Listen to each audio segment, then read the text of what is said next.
Yeah, baby. Take advice from the old raccoon.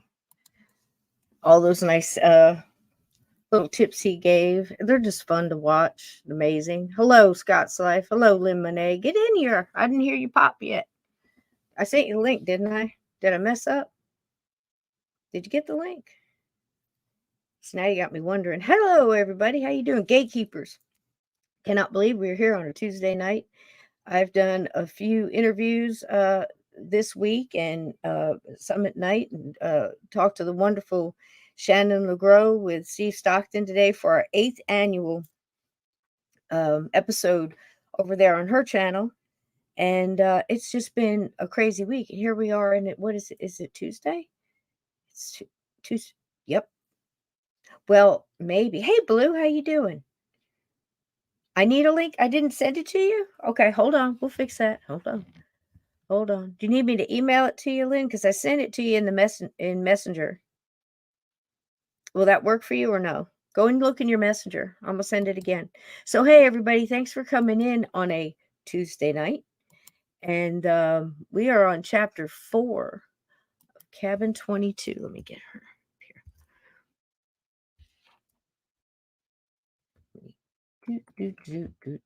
That ought to do it. Okay, tell me if you got that, sweetheart. So, chapter 4. So let me say hi to everybody else. Vixen, wonderful. And thank you for your lovely comment about Anne Boleyn. Now, I'll tell you what, I thought most of the young ladies that play her in any decade, because we showed a little bit from an old movie clip. I believe it was like 1930, early 30s. Is that correct, Vixen? You would probably know. And I think it was the Lives of Henry VIII or something like that. But anyway, the one with the Charles Law, Lawlin. Can't remember his name, but they were beautiful, the girls. And the one that played on the Tudors, I featured her in a lot of that clip, and also oh, who was it? I can't remember who. I think it was the young lady from that movie, but it's a horrible story, and I can't imagine having to be married to somebody like that. We see it all the time in the parties and the people trying to hook up families and countries and empires, and oh man, it's so easily said but so hard. Can you imagine on these young people? And I imagine it's going around the world somewhere right now as we're talking. Imagine that arranged marriage. Gosh, the ones you pick's hard enough. There she is. I heard a pop. But anyway, I digress. So what I was talking about was comments in the videos absolutely are fantastic, and they warm my heart. I thank you guys so much. We have new listeners that just found this channel this week. We have listeners that have been here for several years, followed around from the radio show to the iTunes to here and back again. And it never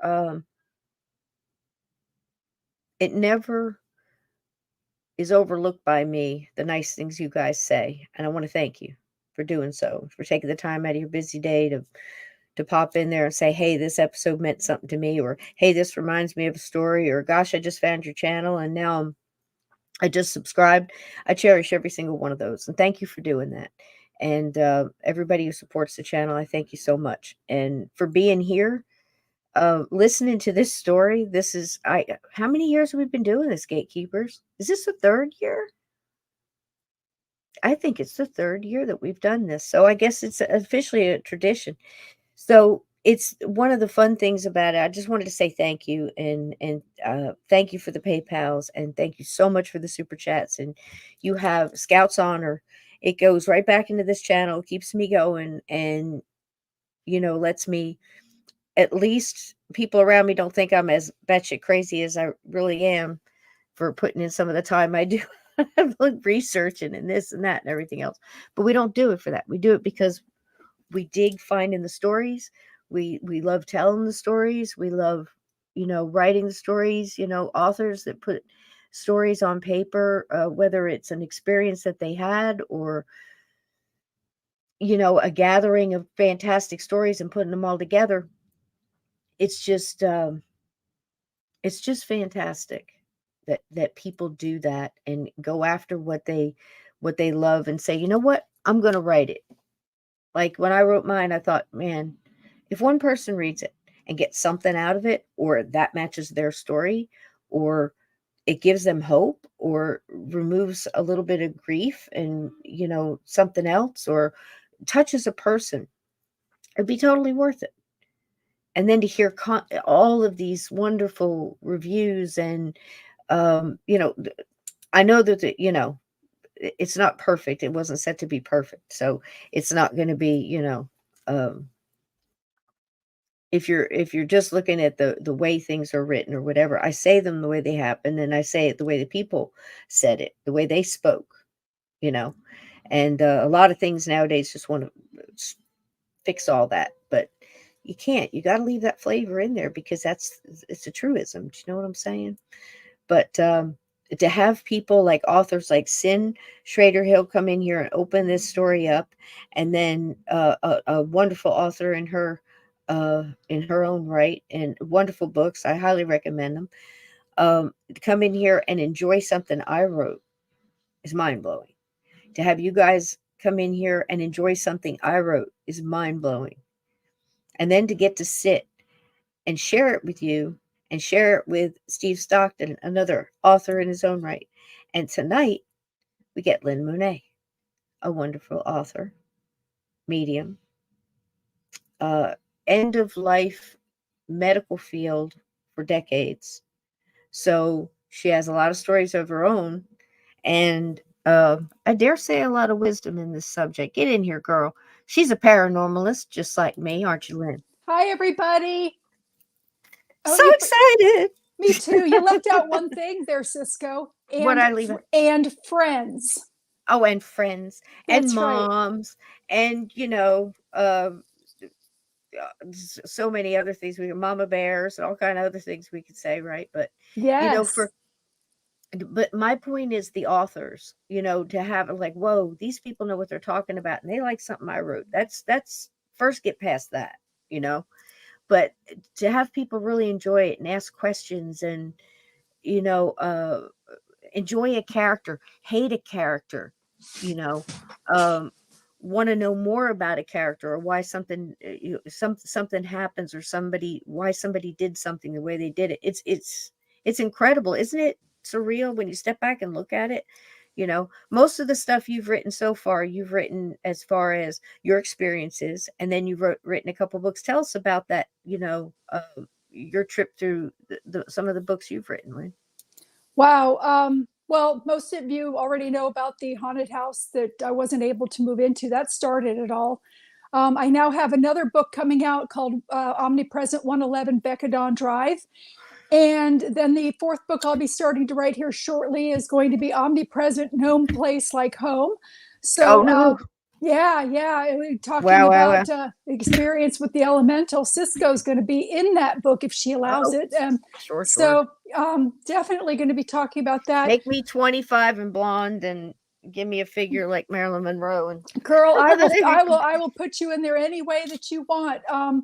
I'm getting ready also to do a sequel to Colors of Heaven. My sister oh, recently wonderful. passed away, Oh and gosh. I got to see her leave her body. She, my mother, of course, waited until the last minute. She left about 35 minutes early. So, but I got to see my family again. It was a very beautiful interaction, and I want to share that as well. So, yeah, I've got a book getting ready to come out again, and I've got several things in the works. Well, Oh, first of all, the chat, before I forget, because you know me, girl, I go, my train jumps track all the time. But we got to get you on talk about that, because we haven't given you a night by yourself where you could just experience that. I wanted to move away from it a little bit, get a little, a little distance in between the actual event, and then come on and share what you're would like to share with this live chat here. Because again, we're just paranormal sponges over here. We're just trying to absorb all the information we can and try to sort it together and try to figure some of this out, and what an experience and what a loving, I know through your eyes and through your vantage point, we're going to get the most, you know, gusto out of it, our what we can Oh, pull about, strengthen our knowledge on, and our knowing on, that love continues on, and we continue on, and energy continues on, and we need all that kind of validation that we can get, and then we need to continue our series on what's on the other side, and the different vibrations, and how things kind of, what we figured anyway so far. yes, We and got I to get back on absolutely that. love you, Oh, my friend. Also, I'll yeah. take it. I'll Oh, take all the love I can get. I Oh, shared a there's secret with Cisco. Cisco, looking in the room at your guests, is there anybody in here that I would not want to share my secret with? Well, what do you want me to do? Point him out? It's like, yeah, I was like, let me pick on Scott. Yeah, like Scott's a real jerk. Let me get him to get it. No, no, no. I'm No, looking for don't two. tell anything in front of Scott. Because Scott, cover your ears. We know you're going to tattle. No, Oh I don't yeah, know. no, no, no, no, no. I I don't meant, know. Wait a minute. First of all, back up, because I have no idea what you're talking about. remember I told you that I was going to be flown out somewhere? Oh. Phew. I was like, did I forget something? Did I have to get? Man, was I supposed to clear the room or something for her? You know what I mean? No, no. I just wanted I to will. make I sure. got to Well, put it on the list. I Okay, just don't want I'm anybody good. that would I'm with have you. negative, feelings. I've totally free. Tell. Yeah, tell Okay, this okay. chat anything. I'm gonna Scott, cover be your ears. I'm going to be. I was on George Norrie's Coast to Coast last Thursday, and he is invited me to fly out to. Actually, I thought it was LA. It's going to be Denver to do a segment on his show, Me too. Beyond Belief. Mhm. That's wonderful. That's And wonderful. and and I Now, may I go ask ahead. which direction did they come in at? Because you have many doors, many. And what I mean by that is, like, did they come in through the, hey, she's in the medical field, and end of life care, and possibly me, whatever they're thinking, medium and stuff like that. We're going that angle, or are they going at the? There's so many different doors you have. They told me that somebody will get in touch with me, and they've already booked my flight. I've already got that information, but they've told me that one of the producers, will get in touch with me in November because they're Mhm. filming another show with somebody else right now, and that then they will give me my script. So my script will indicate which direction that I'll be taking at that time. So I'll know more as it gets closer. Yeah, And yeah. hello to everyone. I can't see the chat. Oh, wait, well, let's put, if you have any questions, guys, mods, y'all know. Now listen, the mods here, you're in good hands. And Yes, they got one hand on the oven door, and and eye on the mixer in case they gotta bake some shut the fuck up cakes or something. I love But that. they're also there for links and questions, and watching everybody, and welcoming in new people. And if you are new tonight, thank you for coming. Real Scott. Oh, I love you so much, man. Is there anybody? Is Oh, there look, anybody can named you see Angela? that? Go ahead. Can you see that? Because I picked Scott out. I just picked it. I Real picked on jerk. Oh, Scott that's because I knew funny. you'd hang. That's Isn't funny. that sweet? That's Oh, funny. Yep. Yep. There we go. Oh, see now, and this is what I'm telling you, multitasking here, dropping links and everything else. So we're in good hands. If there's anybody that we missed questions in the chats tonight, guys, and hey, Ron, I didn't say hi to you. Who else did I miss? Lindsay hi is going to catch everybody. the replay. She's got some stuff going on. So if I missed you, it sincerely, it wasn't on purpose. I'll catch you throughout this wonderful show we're going to have tonight. So. Okay, what were we Woohoo! talking? Coast to Coast, George Norrie. And now let's make it clear. This is his show that he does where he's sitting down at the chair. He's kind of like, it's got the Merv Griffin thing going on where he's interviewing, like the late night show. And he's that's what's going to happen. And that's great. Those are very well produced. And, this is a big deal. This isn't just phoning in a interview, which is just, is wonderful as well. But this is something where you got to be there, and you got to meet them, and you got to go through the thing. You know, it's very cool. Very cool. I'm You're gonna excited. do I great. You're feel gonna honored. do great. Thank you. I didn't mean to Thank cut you. you off, but I just wanted to make sure that if No. there was any questions, I don't want Lynn to miss it if she can't see the chat. So make sure, mods, that you capitalize it and get my attention. So I hate this chair. I swear there's nothing. Well, there's stuff wrong with me, but it's right now. It's the chair that's bugging the heck out of me. I can't get comfortable. I keep sliding. Oh You know what wow. I mean? It's like I'll be, before you know it, and I'm. And also this coming year, I plan on getting to see you. Oh, I'm wonderful. definitely, there's some of the bashes and things that I'm making arrangements ahead of time to Where are be we able going? to We go going to the to. bash? It's going to be Well, at the yeah. Eisenhower this year. Oh, is So, it? oh yeah, I it's going just to be hope there. that it's not the third week in July, because that's when I take my Florida vacation. I do not think so. I think it's in August, but don't quote me Good. on that. Yay. Yay. Good, good, Don't good, quote me good. on That's that. perfect. But and Renice, I love you, girl, and good to see you. I just wanted to be. I'm hesitating because she's got this name, and I haven't quite found my, where I'm feeling good about it. Like Yoda Girl came in here, and for some reason, Joan, it's Joann, and then it says Yoda Girl, and I keep calling her Joanne for some reason, and I can't stop myself. So I had to move away from that. You know what I mean? You have to do it quick, you know. And some Hmm. people they have these names, and somebody's just out there going, "Hey, horse." I'm like, that fit. It doesn't fit, but it feels right. You know what I mean? So that's what I was doing. I know it seems crazy, but please continue. You're going when to coast to coast? January 12th, I'll be flying out on the 11th, and Mhm. they'll be taping the 12th, and they'll be flying home on the 13th. So more than likely, in all reality, we'll probably start to see it somewhere around in like the end of February or March, Yeah, possibly, because probably. Yeah. it'll go in a little queue. You know what I mean? Yes. So So that's I'm very cool. excited. I have no idea, which question what he's going to Do want to it. talk about. Just well, you're ready either way. I mean, he can't really throw you a curveball. You're going to be there with so much stuff. I mean, that's the cool part about it when you have a lot of different angles in this and understanding and he's a nice guy. That Yes. whole Yeah. Art Bell thing and all that other stuff. Now I'll tell you, you know, sometimes I get a little aggravated at him and go, George, did you just hear what the man said? And I don't understand after 20 years he's acting surprised at some of the things that, I'm like, I've heard it 100 times on your show. I know you've heard it 1,000. You know what I mean? So Hmm. why are you acting surprised? Just be, you know what I'm saying. Yeah. Yeah, I do. Yeah. But just live it up, do it. Yeah. Enjoy I'm looking yourself. forward to it. I feel Enjoy it. honored. Expect nothing. Oh yeah. I mean, just to even and then have them send you the, stuff to go out there and stuff. That's Yeah, I awesome. couldn't believe it. I mean, it's all expenses paid. So, and they got me a direct flight from the little city that I'll be leaving from. So I was thrilled.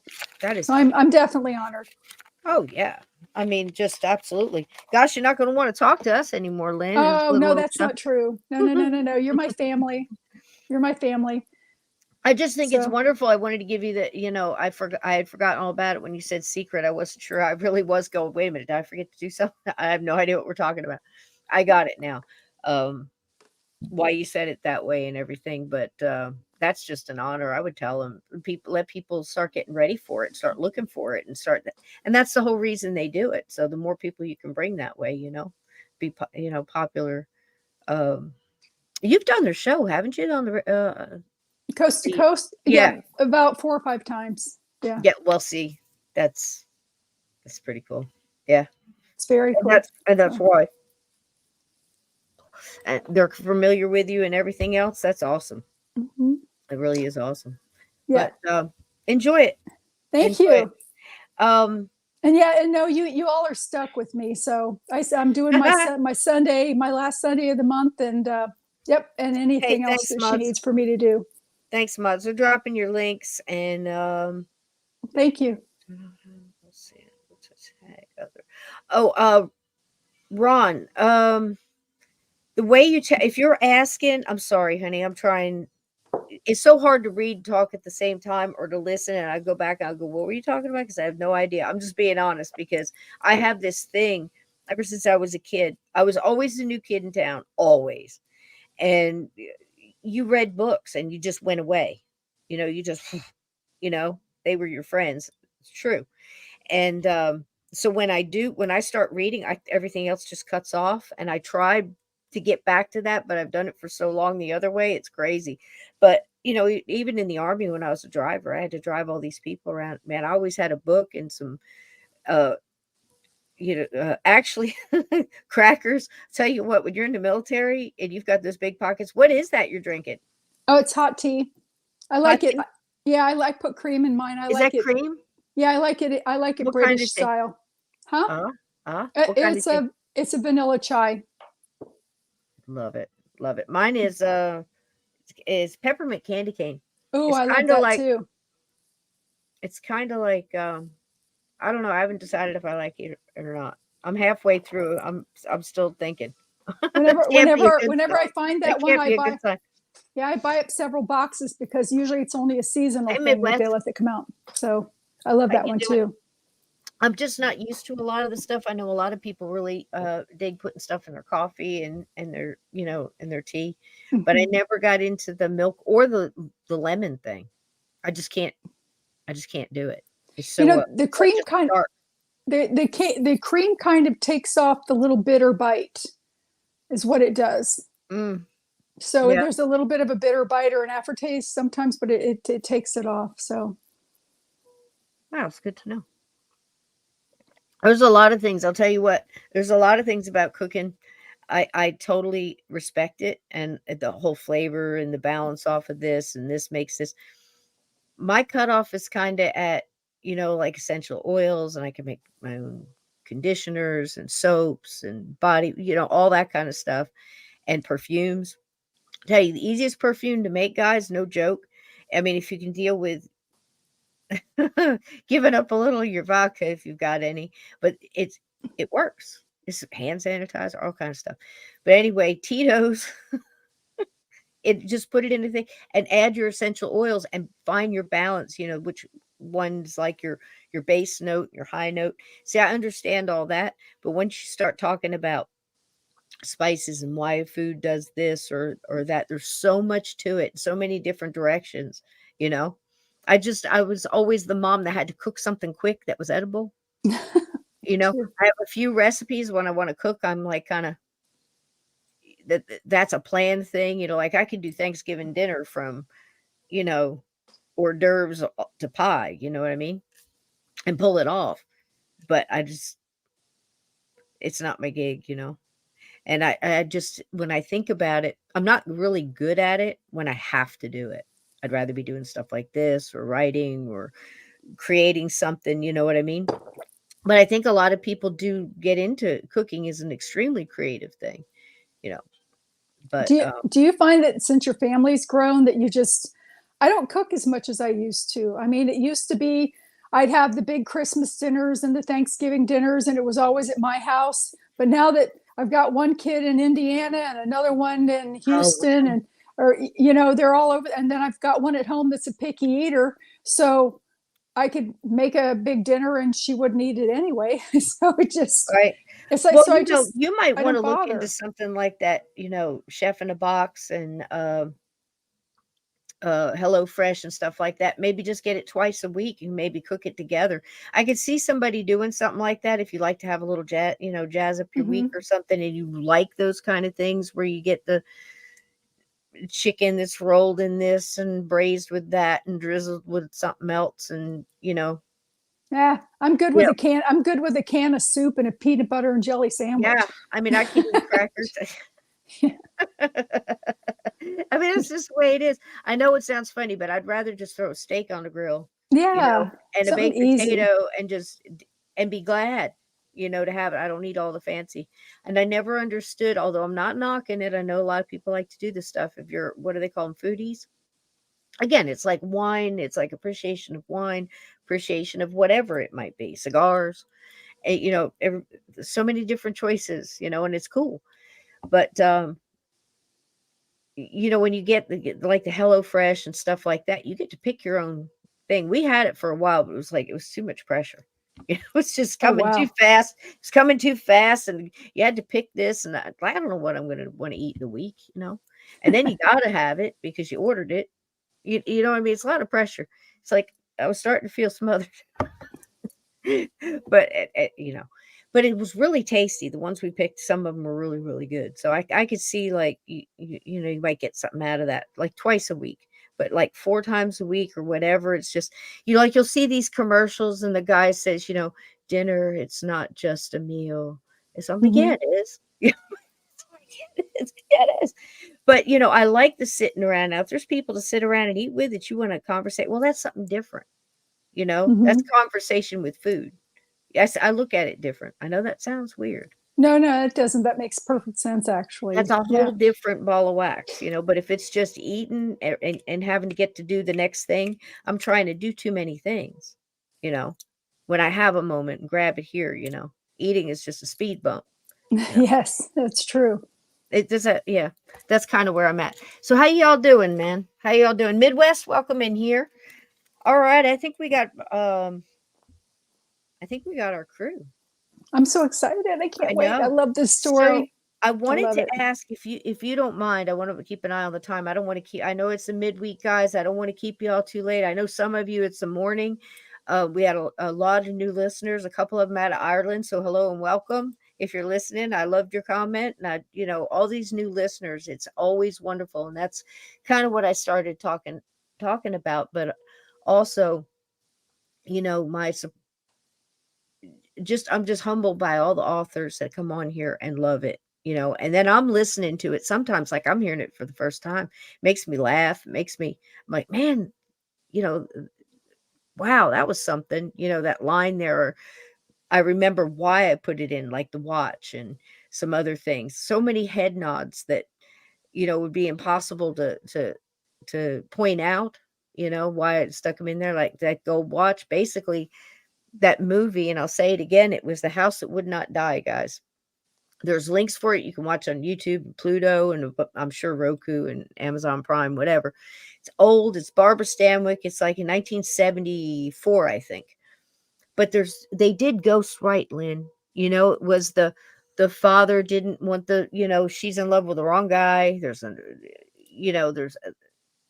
something happens, and the next thing you know, Barbara Stanwyck's in there with her niece, and all these people are getting possessed, and they're Oh, talking around wow. the table, and they're superimposing their faces over the other faces, and they, just and they're dealing with. They didn't freak out. They went to the library and they did a history thing, and of course they found the old dusty book in the attic. And I won't tell any more of it, but man, it's good, and it Oh, made wow. such an impression on me when I was probably, I want to say probably 11, 12, something like that, maybe a little younger. And I saw it, and I was always intrigued by these movies that attempted to get it right. They didn't add a lot of hooey here and a lot of filler there. They just told a story that was so realistic. And with somebody knew what they were talking about, the writers, because Mhm. they did it well. And one of the little symbols in there was they did find this gold pocket watch. And when you opened it, it had a little tune and it had a little engraving. So that's why that's in here. There's so many things through this whole book that's a nod to a friend, or, we already did the chapter where Jeb gets up to relieve himself in the bushes and hears a growl. And before he knows it, he's running for his life to hit that pickup truck. I think that was chapter 2. And he doesn't believe it. He talked himself out, got real drunk, just blew it out of his memory. He drank something that he had in his flask and probably killed off a mason jar full of his finest hooch. And he wakes up with a hangover in the garage, and he's like, oh man, it was just like a bad dream, and what really happened there, and all this other couldn't be. Couldn't be. Put it out of his head. And then he goes out and sees that scratch down his truck. You know what I mean? And now he can't deny it anymore, and he just, you know. So we left him on the gravel on his knees, throwing up, I think. When last we knew. And the Oh, my biggest gosh. thing that happened was the still blue. Boom. Ezra came back from the dead, we assume. The Cheez-Its were smashed, you know. The Cheez-Its that were used for bait to get old Buck that ran down the back out of the cave. And Skeet, what happened? What happened to Skeet? So I think that's where we are. And Dave is walking around the side of the mountain, finally hit the blue trail, going fishing with Rage, having a moment, and then he hears some lady yelling, Jacob! Because her little boy's missing. So I think that's about where we left off. Did you want to say anything moving into chapter 4? This has got to be probably my, I hate to say it, but it's probably my favorite chapter. This is a definitely a seat sitting on the edge of your seat kind of thing, and the twists and the turns. I don't want to do a spoil alert, but Cisco's done such an amazing job on this with all of the voices. And when she talks about the pies being baked, it's like you can almost smell them. You know, Oh it man, just, you know, that's so sweet. all Thank of you. you've done such an amazing job. I love this story. I listened to it. I can't wait for them to make it into a movie. And It would be so great, wouldn't it? it's a great tradition for Halloween. I love it. So Right. I'm honored to be here. Well, thank you for being here, honey. But I was excited when I had everybody pick a night, random, and they didn't know what chapter I was going to do.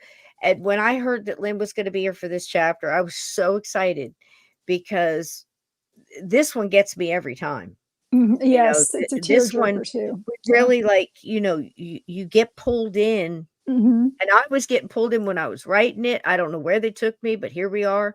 And each time I hear it, it's almost like I got to stop and just, because you're kind of there. Yes. It's kind of cool. So, if before we start, is there any questions from the chat or anything that you guys? Buck lives, Scott says. Let me pull up some of these for you, Lynn. He's talking about old Buck, the the big old rat. Mm-hmm. And he said last night, he said, tune in tomorrow to see if the rat lives. So you're going to, Scott, is this the first time you've heard this? Is this the first time you heard this story? How many people put up a 1 if you've never heard this story before? Because I know there's several of Oh, you you who've are heard in it for a several times. treat. If Sure. you've never heard it before and you've got any questions up till now, again, or even if you have and you have a question, I'll be happy to answer it now before we do this. This is going to last about an hour. So it'll be a somewhat early night. Okay. You were going to ask me something, Cisco, about timing. Did you want me to watch the time or something before you started to say something and then you stopped? I have no clue. Ah, It might pop into my head. If I don't think about it, it might pop into my head. But if I think about it, it's gone. So I'm just, okay. it's just, I'm I'm excited. getting old. I'm getting old. Oh, wow. Yeah. The little creepy non-girl is giggling. Oh, that's right. That's what we were hearing in the cave. Like, what's going on there? What's going on there? So has anybody, hey, Frozen, hey, guy, welcome in. Welcome. We're about to start chapter 4 of Cabin 22. Go ahead. And don't forget to give a thumbs up and subscribe. Oh, thank you so much. So Frozen Moments popped in. Welcome, guy. Welcome. What you got, Anna? I'd rather see an alien than a ghost child, Vixen Doe. Too creepy. No joke. I don't know what I'd rather see. How about you, Lynn? I'm used If to you see had to pick between an alien and a ghost. between an alien and a ghost child, it's a little extra creepy. I see ghosts frequently Okay. anyway, so they don't. And I've seen aliens too. So we got 2 1s. Now I said if you hadn't heard it, okay. So we have at least 2 people in here listening right now that's never heard it before. So that's pretty cool. I love that. Because I love to see people's reaction to, when you've heard it a couple of times, you still get that ride that and you get to stop and look around a little bit because stuff you missed before, that's pretty cool. All right, Lynn, are you ready, sweetheart? I am. And just to answer that question, now that I thought about it, an alien, because I know what to do about a ghost child to make it move along.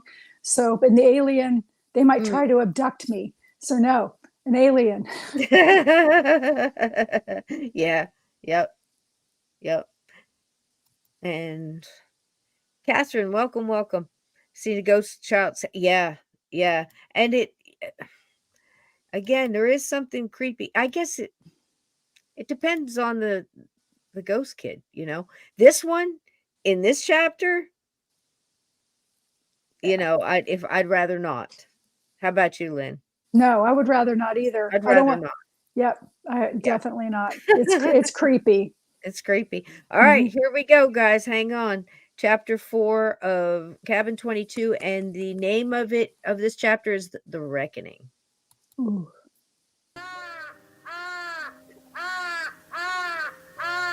Welcome to part 4 of the strange case of Cabin 22. Crispy! I love Crispy. He's such a good ghost.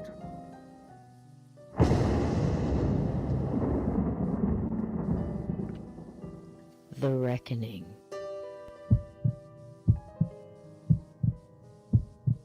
That's so pretty. I want to go there.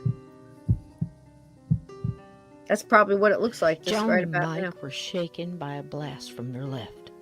The ground seemed to move a bit under their feet.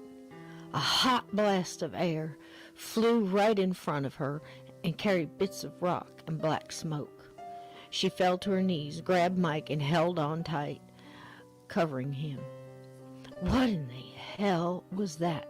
she whispered to herself. She heard rock falling and looked up to be sure they were not under some kind of rock slide. The sound was coming from her right and to her front, up the trail a bit. She held on to Mike and started yelling again. "Jacob! Where are you?" And honestly, she was afraid to move. Dave and Rage heard a blast coming from ahead. A good bang and a slow rumble. Odd, he thought. There wouldn't be blasting here, would there? Rage barked in the direction, and Dave matter-of-factly said, I don't know, boy." Dave looked up to the mountainside above them, remembering the falling rock sign on his drive up, and instinctively moved to the other side of the trail. "Let's go see, boy, but stay close." Rage did, and he himself felt the urgency rise inside him. As all the animals, he had an extrasensory feel in his bones. Lucky Dave was in the group of humans who pays attention to such things. They walked together around the turns of the path toward the direction of the loud boom they had heard.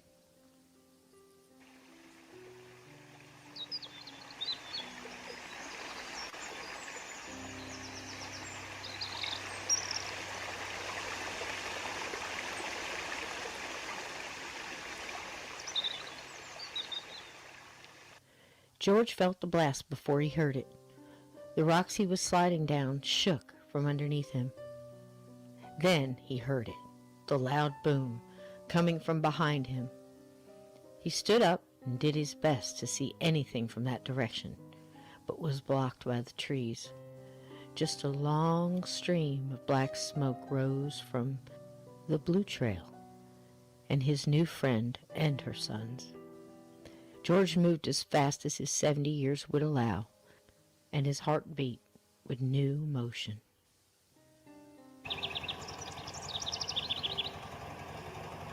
Oh, here we go. That is a gas-powered golf cart, y'all. It took me forever to find that sound effect. Spare no expense, Lynn.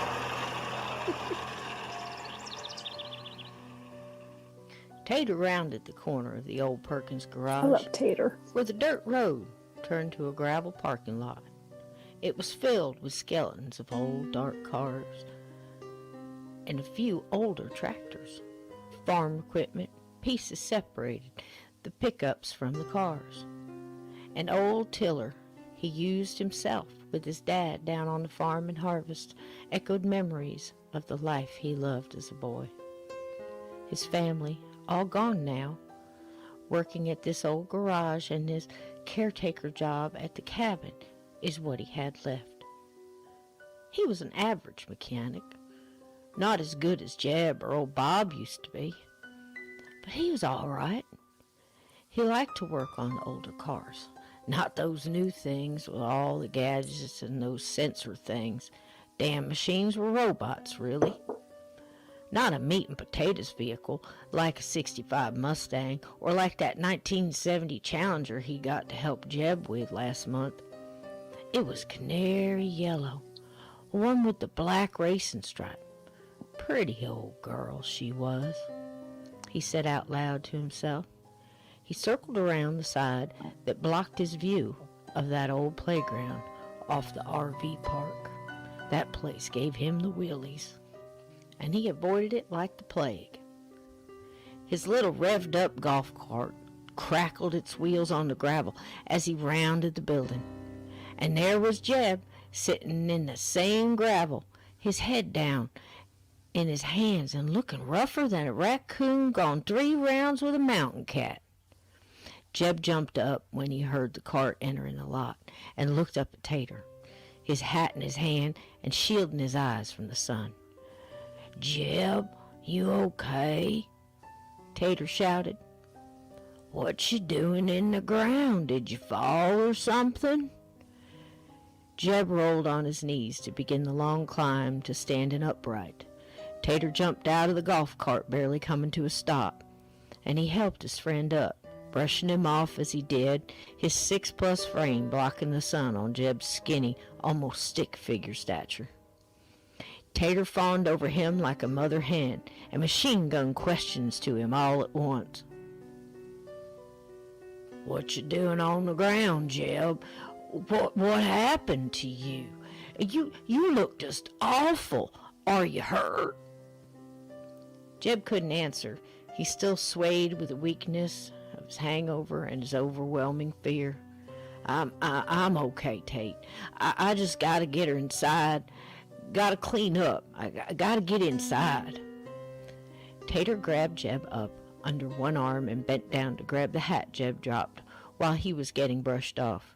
Tater saw the puke, and then he saw the side of Jeb's green Chevy. His eyes widened, and he let out a scared, "Oh! Jeb, what happened? Oh, no! What's wrong with your truck, Jeb?" Jeb stiffened a bit and added, Ain't nothing, Tate. Got too close to an old tree is all. Get me inside, will you?" Poor Tater Jeb. walked his little buddy along toward the garage. Sure. We gotta get you cleaned up, Jeb. You smell like piss. Are you sure you're okay?" Boom! A loud explosion from off the mountain came loud and echoed a rumbling that sounded like that time that old factory blew up back in the 90s when he was a kid and all those people had died. Jeb stiffened up under Tater's arm and he looked in the direction of the blast. They both saw black smoke start to billow over the trees. Jeb's heart fell. Jeb knew the direction well, and he felt what was left of his strength leave his body. He bent over Tater's arm and threw up again. I have to point out that I didn't know Susan Woodcarver when I did this. And now every time I think of her, I think of this picture. If you're out there, Susan, I love you, darling. And every morning she made me this beautiful, I showed you guys this board with Mr. Dickens's picture on it. And every morning I touch that board when I go out the door. It says love on it. It's absolutely beautiful. But I always, when I think of her, I think of this picture and I think it's so cool.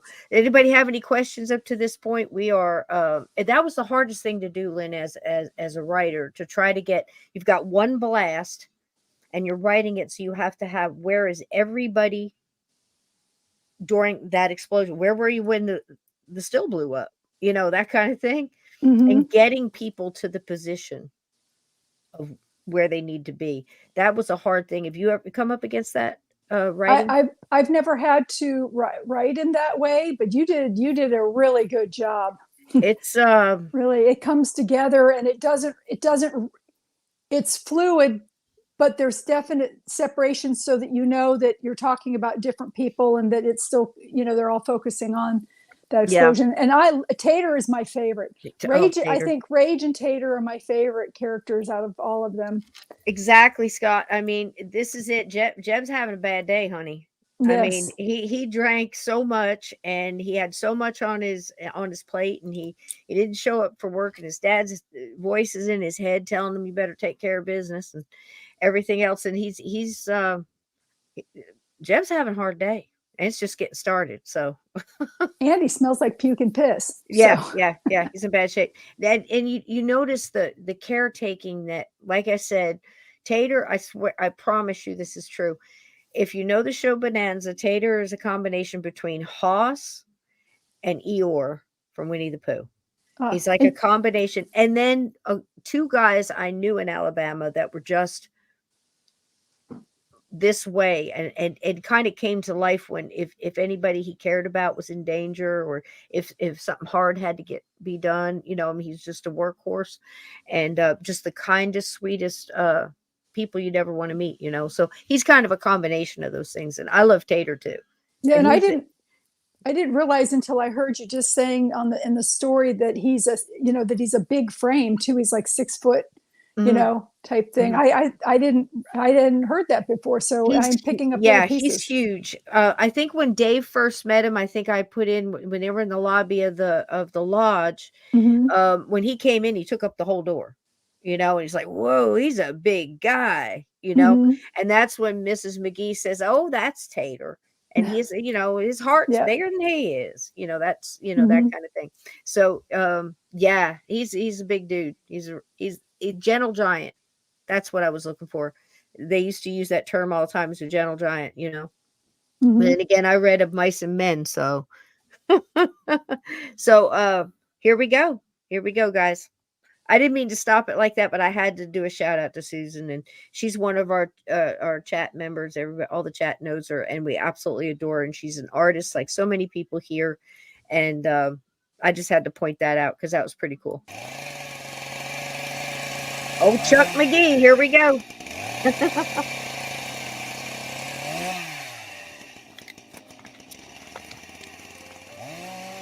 So noise maker. Mr. McGee was working on the tail feathers of a huge eagle he was carving out of a redwood stump for his wife. He had saved this piece of fine wood for something special, and this eagle was it. The chainsaw, his wife called a noisemaker, covered the sound of the blast, and the rumble under his feet was lost to his concentration. Mrs. McGee felt it, though.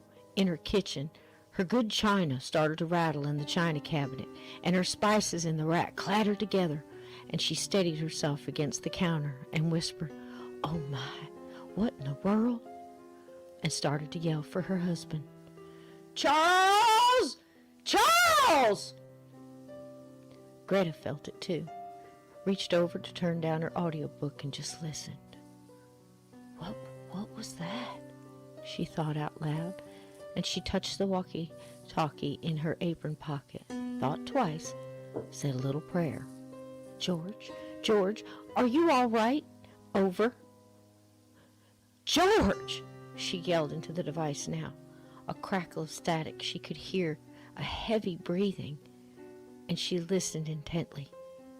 Finally, "Yes, Greta, I am okay. Over." "You're breathing, George. Are you running? What happened? Over." George steadied himself a moment. "Greta, I am fine, but there's some sort of explosion. An explosion in the mountain. I mean, a cave, maybe. Oh, Greta, I don't know. There was a blast, but I am fine. Over." "Oh, no. Were you close to it? Over." "Greta, it wasn't too far off. I'm okay. I need you to go to the lodge. Listen to me carefully. Go and call the sheriff.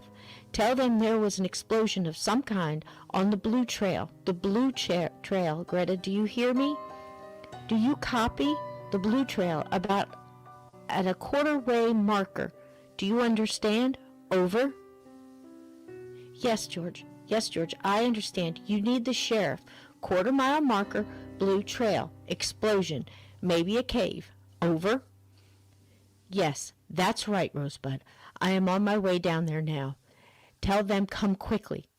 I think it was a cave-in of some kind. Greta, and tell them I think a small boy went in there moments before. Greta, do you understand what I'm saying? Over."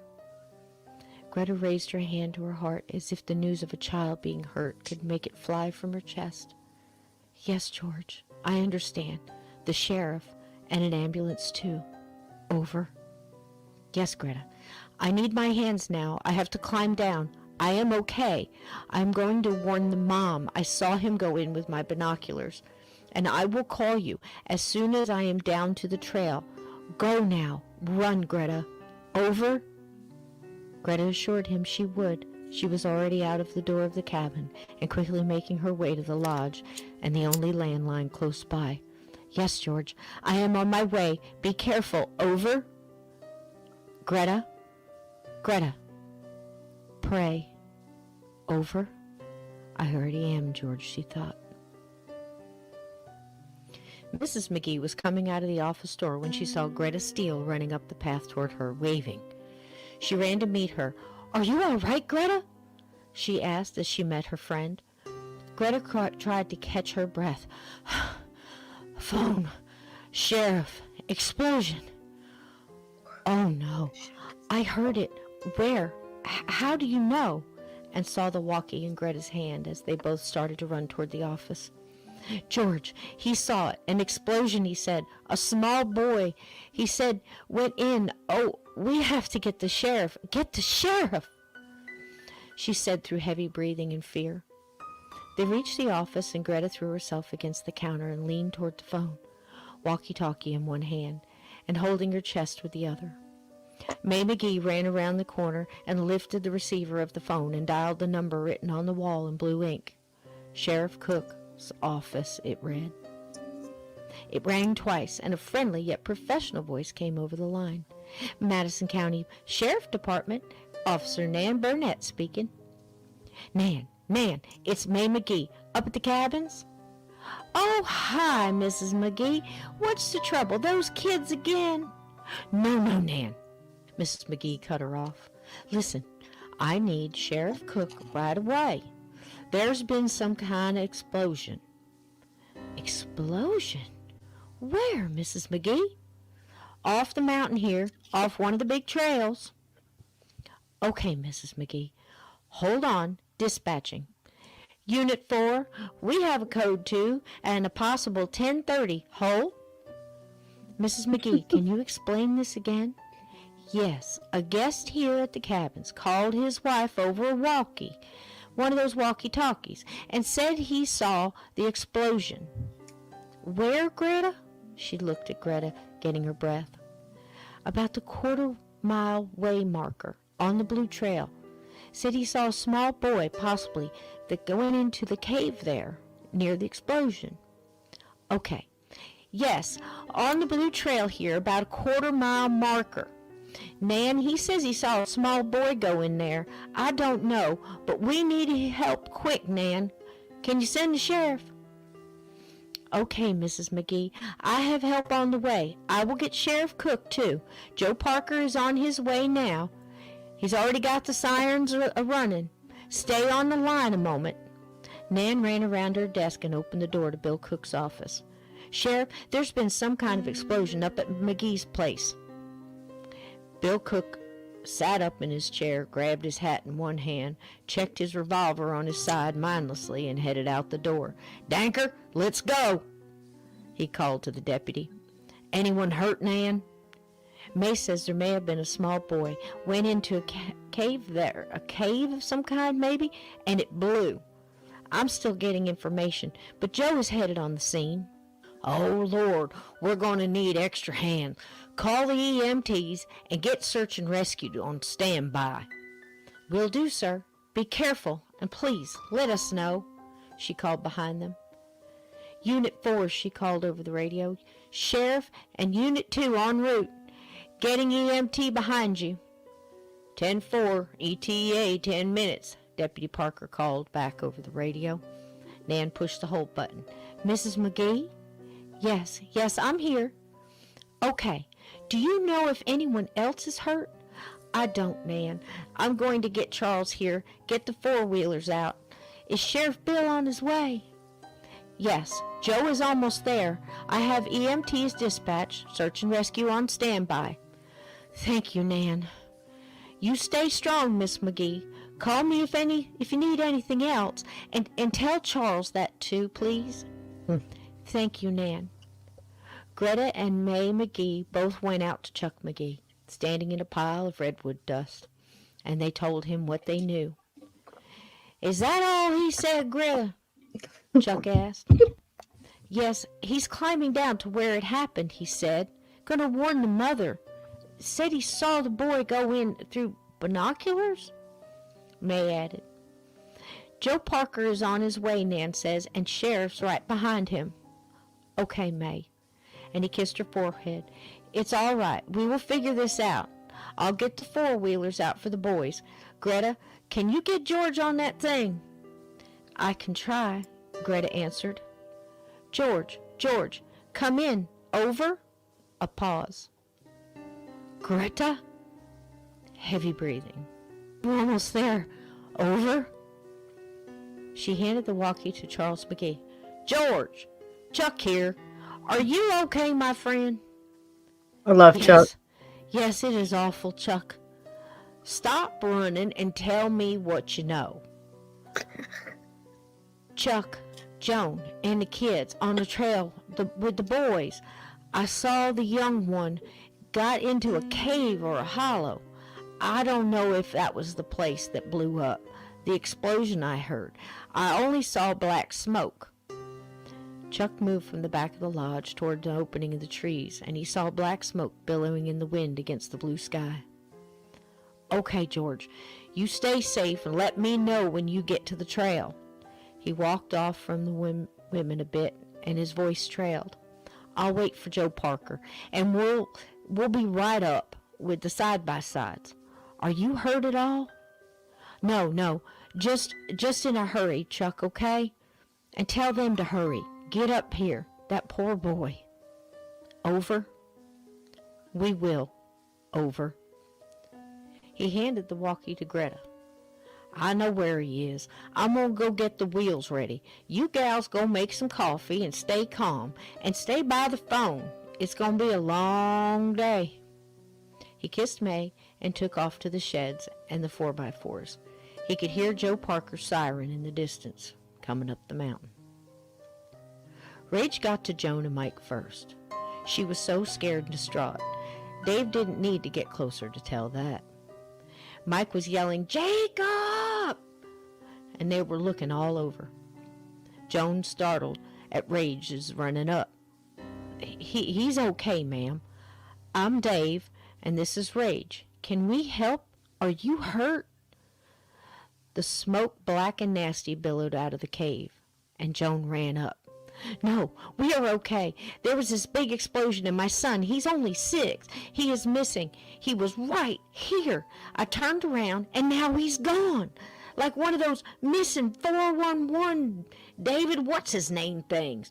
I mean, he just disappeared, and he isn't answering me. He was right here. I understand, ma'am. Please calm down and sit right here.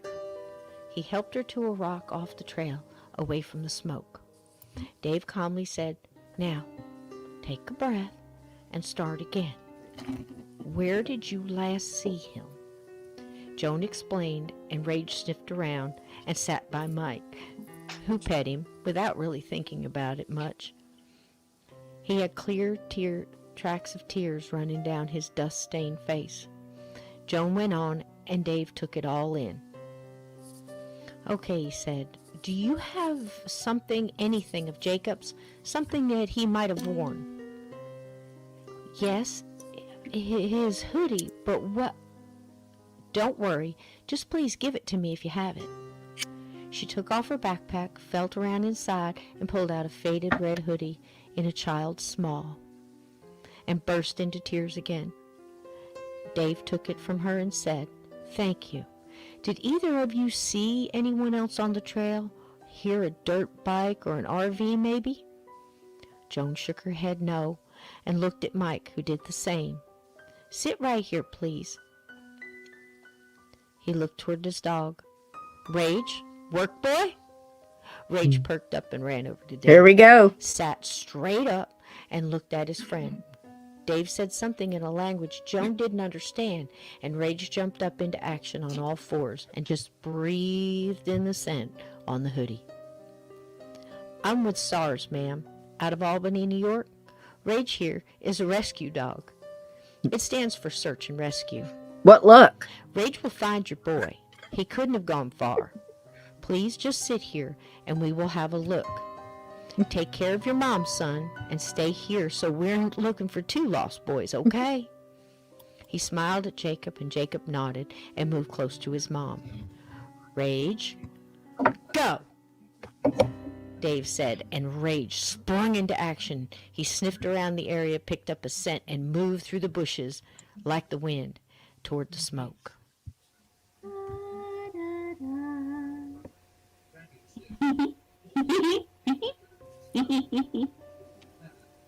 Uh-oh.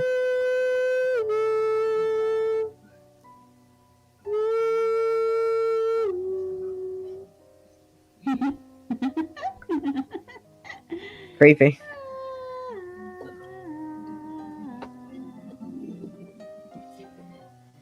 Jacob crawled into a wonder of a secret. His eyes opened wide with glee. A huge room yawned out of the opening of the tunnel. He could hear water dripping, and it echoed in front of him.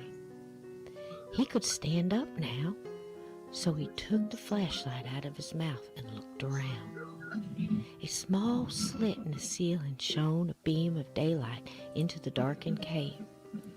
The boy looked up with the flashlight and could see bats hanging there. A few flew up and out of the opening in the ceiling, and he whispered, "Cool." He followed his light's beam around the cave walls, thinking there were some wicked hiding spots for pirate treasure in here. He remembered his pirate stories very well, and he knew there would be a possible skeleton guard. A pirate killed by Blackbeard or that Long John Silvers, maybe. Killed and left to guard the treasure for all eternity. Jacob said this last part out loud, swishing his flashlight in front of him like a sword. Just then, a large explosion came from the direction he had just left. He let out a scream and jumped away and landed on his back. Rock dust came from the tunnel he had just crawled through in a blast of hot air, and he covered his ears and looked up as more bats flew out of the hole above, and they flew all around the cave, screeching as they went. The tunnel weeped out dust and what looked like smoke. A cave-in, he thought. Oh, man, oh, man. Jacob looked around with his light. Mostly just rock and maybe what looked like 2 other openings in the cave walls. They were dark, but worth a look, he thought. He was getting a bit scared now. The tunnel just caved in that he crawled through, just barely missing him. He had no idea what that bang was, but he had to find a way out, and he got up to check out the other openings.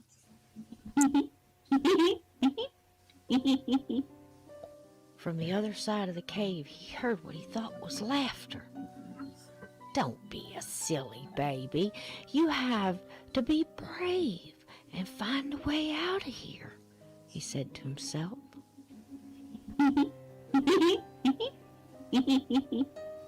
He heard it again, showing his light around. Nothing. Cracks in the rocks, a dead rat, spider webs as big as cars stretched across the walls. He bent down to try and see down the tunnel he had just crawled through, and it felt like heat and dust and smoke was still coming through it. He knew he had to get out of there. Bob will be so mad, he frowned. He stood up and brushed off his knees and looked again. There was a huge puddle, a lake really. He thought the water was dark and smelled bad too. Another laugh came. From where though? And Jacob asked himself. All right, I hear you. You come out, he warned. Who's in here? The light's beam showed on rock walls An old dead thing, just bones really. A squirrel, maybe? He wondered. It hung off the edge of a rock, and its bone tail dipped into the murky water.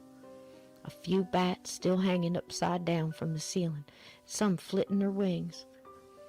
This all started to creep Jacob out, like when Mike used to scare him jumping out from behind something in the basement laundry room, or telling spook stories in the dark till he wanted to cry. But he didn't. Mike would never let up if he did. He started toward what looked like his way out, making his way along the wall, away from the smelly water. I see you. And then that laughter. Jacob almost dropped his light, but steadied himself and showed it in the direction of the voice. A small girl in a white and blue dress was standing on the other side of the water in the back part of the cave. I see you, she said again. Jacob just froze and stammered out a few words. Who are you? You scared me. I am Coralie. Do you want to play with me? Jacob was shocked.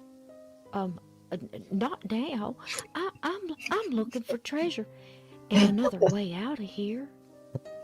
Jacob said, puffing out his chest a bit, and remembered. I followed that rabbit in here. He showed the light around with no sign of the rabbit, and she laughed again. I don't see any rabbit, silly baby. The boy thought for a moment. Had I said that out loud? Shaking it off quick, he thought, do you know if there's pirate treasure here? Jacob blurted out, not really thinking at all. She said, mayhap I do, but I'm not telling.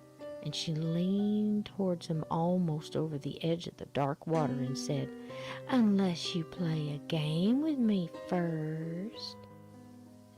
Jacob thought and stuck out his chin. Oh, heck, I don't have time for no games. Then I'm not telling, and crossed her arms. Jacob thought again. Oh, okay, well, do you know which of these tunnels takes us out of here? That one there's all smoky. He pointed the way he came. Sure, I play here all the time. If I show you, will you come to the playground and meet my friends? Wanting this to be so over, the scared 6-year-old said, oh, sure, I guess, just tell me. You have to promise. Cross your heart and hope to die. Jacob rolled his eyes and reluctantly did so. This was so stupid, he thought. And Coralie quick screwed up her face and said, that's not very nice. As if she heard him. And then she laughed.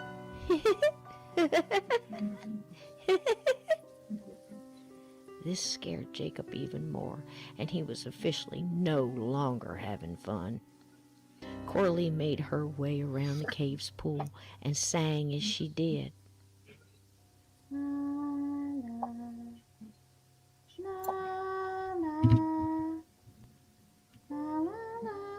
I'll tell you what, I'm scared to death, and I wrote it. I know, right? Freak, he thought, and he made small talk as she did to try to push away the feeling. Hey, well, where? His voice stuck, and he swallowed and tried again. Where is this playground? He managed. Just outside. It's our playground, mine and all my friends, she said, and laughed the creepy little laugh. He almost thought, dumb girls, and stopped himself, and she looked at him and squinted in the flashlight beam.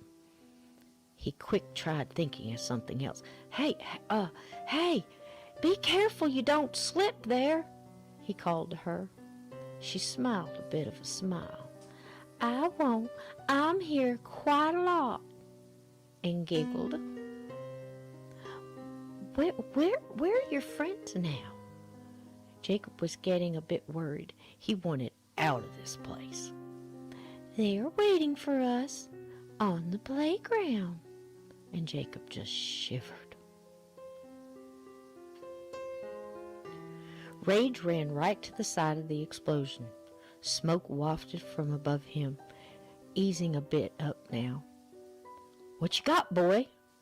Rage was digging at the fallen rocks. Dirt flew behind him, and Dave ran up and talked to the dog as if he were a partner and not a dog at all. Okay, Rage, is he there? The dog dug. Dave started pulling rocks. He noticed there was a plywood door covered in vines, burnt and hanging, and this seemed odd to him. He didn't know what it meant, but he didn't like it. He heard a yell. Joan! A familiar voice. It was George, out of breath and running around the corner. Dave stood up and went toward the trail. Dave, oh my God, listen to me. Joan joined them with Mike hanging onto her arm, still scared and watching intently. Dave, Joan, I was on the hill, bird watching, and he pointed and dropped his heavy pack. Breathless, he got the words out. I saw through my binoculars Jacob went in this way. He pointed, going by the landscaping he saw from above, and then noticed the smoke coming from where he saw Jacob disappear. His hope fell, and he added, I tried to call down, but you didn't hear me. Dave said, come with me. They all ran toward the cave-in. Stay back, Joan. Be careful here. She held herself together, worried, yes, but kept her grounding for Mike.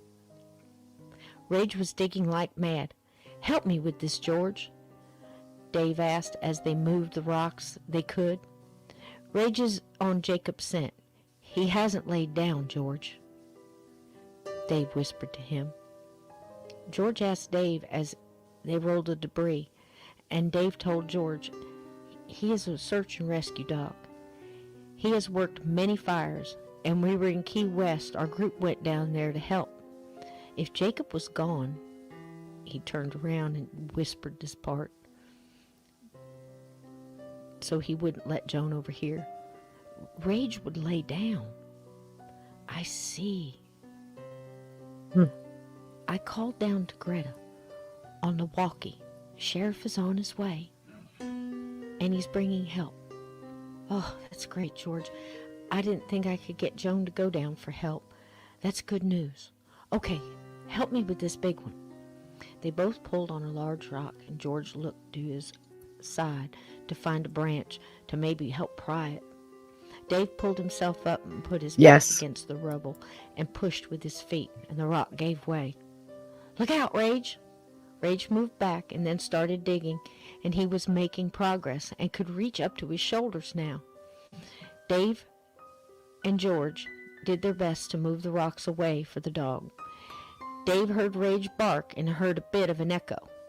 Rage was through. Rage stopped, pulled out of the hole he had made, his nose covered in red clay and soot. Woo! Okay, Rage, you got his trail, Dave asked and reached for the hoodie and put it under his nose. Okay, buddy, you go. And Rage disappeared into the hole. Joan covered her mouth to stifle a cry, and Mike squeezed her arm. I'll tell you what, I had to stop it right there real quick. This little boy is got to be one of my favorite characters. And this is one of the main times, this and Skeet, where I have no idea where this came from. I can barely watch it or listen to it without tearing up because this little boy is so brave. He's 6. He's so brave and he's so boy, isn't he? Mm-hmm. Very much so. And he's a trip, and he's if I write another book, it'll be from him forward, and Dave and Rage would definitely be in it. you know. But anyway, I love this chapter. Did you want to say anything, Lynn, up to here? I am just enthralled. I'm drawn in. It's like I'm there. I know. I'm I'm sitting here enjoying and it I'm so like, much. wow, man, what's going to happen next? And I forgot, Yes. that. And the squirrel, the skeleton squirrel in the lake always gets me. And I'm like, man, I love that part, Yes. just The details. little boy stuff, Mm-hmm. it's absolutely, he's all, I love this kid. All right, here we go. Sorry, guys.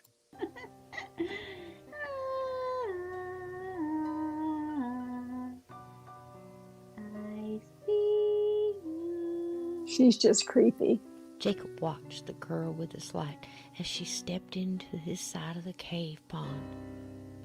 She looked pale and sick, he thought, like that kid in his class who was always missing school. I can show you now. Follow me. But don't you forget your promise. This way, come on. And she led him down the tunnel to the right. He showed his flashlight beam ahead, and it was large enough to stand up in. Coralie walked ahead of him like she knew the tunnel by heart, and she ran her fingers along the wall as she did. It made him feel all goosebumpy, and he tried to find things to say. How long is this tunnel? Does it go all the way out? Oh, it's not far. You will see the light in a bit around the turn. And she giggled again and sang that creepy song of hers. It gave Jacob the willies, and he tried to think of things to say to break away from the fear. Do you go to school around here? Is that where the playground is? He managed to push out the words. Oh, no, she answered. I don't go to school. I got sick, and my ma didn't make me go anymore. She giggled as she spoke, and Jacob was running out of things to talk about and looked back down the tunnel they had just come back from, and where they had entered was much further away than he had thought. The tunnel's walls seemed to blur and move in and out like a funhouse hallway. It looked like the walls were breathing, and he felt fuzzy, and it felt hard to breathe in here. Scared, he asked more questions. How much further is it anyway? This seems so far. Coralie giggled. Oh, it's not far up ahead here. Quit being squirrely. He turned back around, and his flashlight beam lit up the wall of the tunnel she was running her hand along. And then he realized the light beam, it went right through Coralie. Whoa.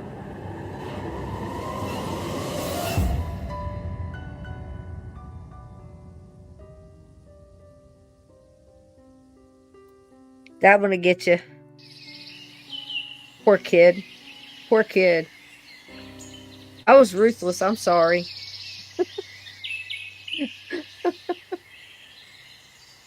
Y'all didn't think this was going to be an easy ride, did you? There's definitely some twists and turns. Mm-hmm. That's beautiful.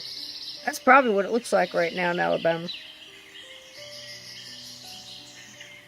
Dave That heard too. Rage bark once and felt like he was more to the right of the cave's entrance than further back. He touched that part of the rock and yelled, Go get him, boy! And Joan sat down on the ground, put her head in her hands, and cried. Dave and George pulled at the rocks they could move, and they heard a motor coming up the trail. Here come the boys.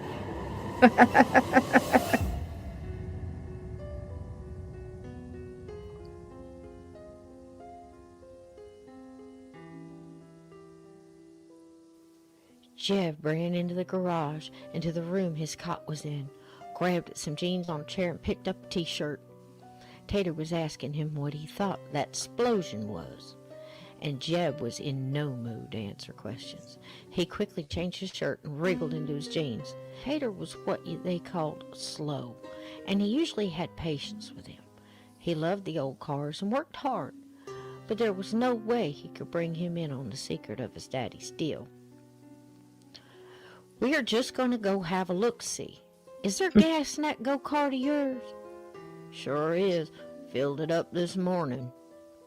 "Okay, you're going to drive me somewhere, and you ain't going to ask me no more questions right now, okay?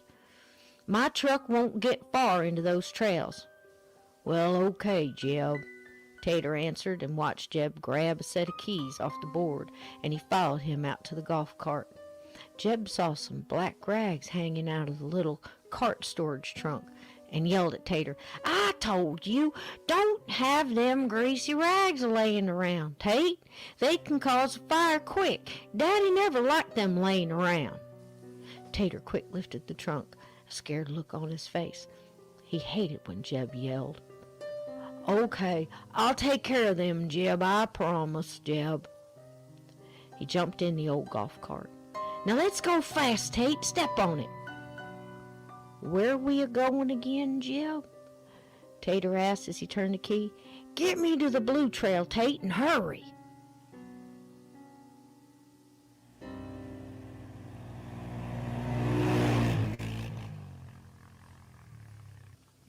Chuck McGee rode these trails all the time and knew right where Greta had met. Deputy Joe Parker hung on the bar on the side-by-side four-wheeler like his life depended on it. Chuck bounced and laughed a bit, and Joe grabbed his hat and the shovels and picks in the back rattle. There were two more of these little scooters, Chuck called them, back with May and Greta, all gassed up and waiting on the sheriff. Dave did his best to fit in the hole Rage dug, and he had pulled a few more rock from the opening, but couldn't fit all the way in. Chuck McGee pulled up the trail and jumped out with the deputy. George stood up and filled them in, and Deputy Parker would take down all the statements officially later. There was a kid possibly hurt here, and that took precedence. The deputy called into Sheriff Cook. "It looks bad, Sheriff. Something blew up in here for sure. An old cave looks like. All, well, caved in. A child, age 6, seen by a witness to possibly be in there. Right before the blast. Oh, no further word. Oh, Lord," is all Deputy Joe could make out coming back over the walkie. Chuck got 2 picks and shovels out of the little 4x4, and they all started working on the rocks. Dave told Chuck and Joe about Rage, and they were all grateful they had a trained search dog on duty already. Dave worried for his friend, but knew if he had a scent, Rage wouldn't stop till he reached his source. It was what he was trained to do, after all. After Irma, when his Albany unit was sent to help in Key West, he lost sight of Rage for half a day in the rubble of a hotel there. When Dave and the rescue volunteers finally broke through the debris, he found Rage laying next to a woman that was pinned by a support wall, and Rage had sat with her for hours, letting out barks to keep those digging on course. 2 more motors were heard speeding up the trail, and the men kept at it, loosening rock and waving smoke away as they broke through. Sheriff Bill Cook got out of the side-by-side and made his way toward the commotion. Joan and George filled him in with add-ons from Deputy Joe. "Bubba, grab a couple of those shovels out in the four-wheeler and let's get this open. Everyone not dig it. Please stay back. Let them work. We don't need anyone else." He stopped and looked at little Mike's tear-stained face and changed his words. "Anyone else lost up here? Damn it, McGee, what do you think? Kids pulling something up here in these caves? Has to be something on fire in there, all this black smoke." The smoke was definitely backing down, but still drifting through the rock spaces. "I don't know, Bill. Hadn't seen anything up here in a while. Just people fishing and the like." "Well, if this boy is in here, we're going to find out. Any chance there's another entrance? Is this one of the caves on your map, Chuck?" McGee said. I have never seen this one, and the college and the Nature Society that mapped those out never had this one on the map either. Dave heard a distant bark, meaning Rage was still on the case. Chuck introduced Dave to Bill as the others moved back, but cleared enough space to start to swing a pick and get a better hold of a big rock there. Sheriff reached out his hand to Dave. "Good to have you aboard, son. Sorry to meet under these circumstances." Dave shook the big man's hand and said, "Same here. Didn't plan on reporting to work this soon, but glad to be of any help I can." "Well, we're damn glad to have you. Search and rescue will be coming out of Huntsville. Nan has a bet on them being at least 20 to 30 minutes out still." Good, Chuck said, and added, "At this rate, we might just get in there before then." Bubba yelled, "Look out!" and the rock gave way. Dust flew up and out of the cave opening. Joe turned on the beam of the heavy flashlight he had, and so did the sheriff, and light beamed through the smoke and down into the tunnel that opened into the side of the mountain. Joe coughed at the smoke and waved his hand and pushed forward. Got 2 more flashlights out of the four-wheeler and handed one to Dave. Dave moved rock from the bottom right of the cave and found a small tunnel off to one side. He showed the light into it and called out, "Rage!" He waited, and a far-off answer came back, "Woof!" And Dave smiled.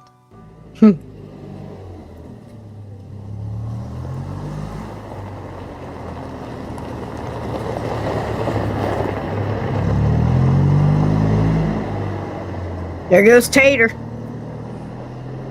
It's getting spooky. It is. I told you, I'm on the edge of my seat. If you gotta get hot water or tea or something, go. Feel free. Do what you need to do. I know it's a long time to sit. Jeb was wishing he had a faster vehicle I and don't wanna miss repeatedly this told part. Tater to Me step either. on it, will you? But the old golf cart Tater used to putz around the cabin's grounds was doing its very best. Jeb didn't know what had happened, but the direction the smoke was coming from worried him. He couldn't see the smoke now, but he just had to get a better look. Jeb touched the set of keys in his pocket now and thought to himself, Skeet said he packed that other truck and left it in the hiding spot on the east tunnel entrance. If there was anything up, he could get it, and the shine packed in it to the buyer. Man, Skeet, what'd you do, man? What'd you do? His heart sank even further as he knew the blast would have brought even more people than him and Tate toward the place he had kept secret all his life. "Step on it, Tater, please," he said, a bit more pleading this time. "Bubba, get that spotlight up here and grab that extinguisher too. There's some light ahead," Sheriff Bill called back. The men pushed forward. Joe yelled out for Jacob with no response. Dave was up front with Joe now, and he could see a slight flicker of fire behind them. Sheriff Cook, Chuck, then Bubba, last in line, and his 6'3" frame was having the hardest time of this part of the tunnel. George waited with Mike and Joan at the entrance, hoping the little crew would find Jacob and find him alive. Dave knew Rage would be trying to find him too. Maybe this led to where they were. The tunnel got lower, and the men had to hunch down more. And Joe pushed through and hollered back, "Sheriff, there's a cave in here! Bubba, pass up that extinguisher and some more lights!"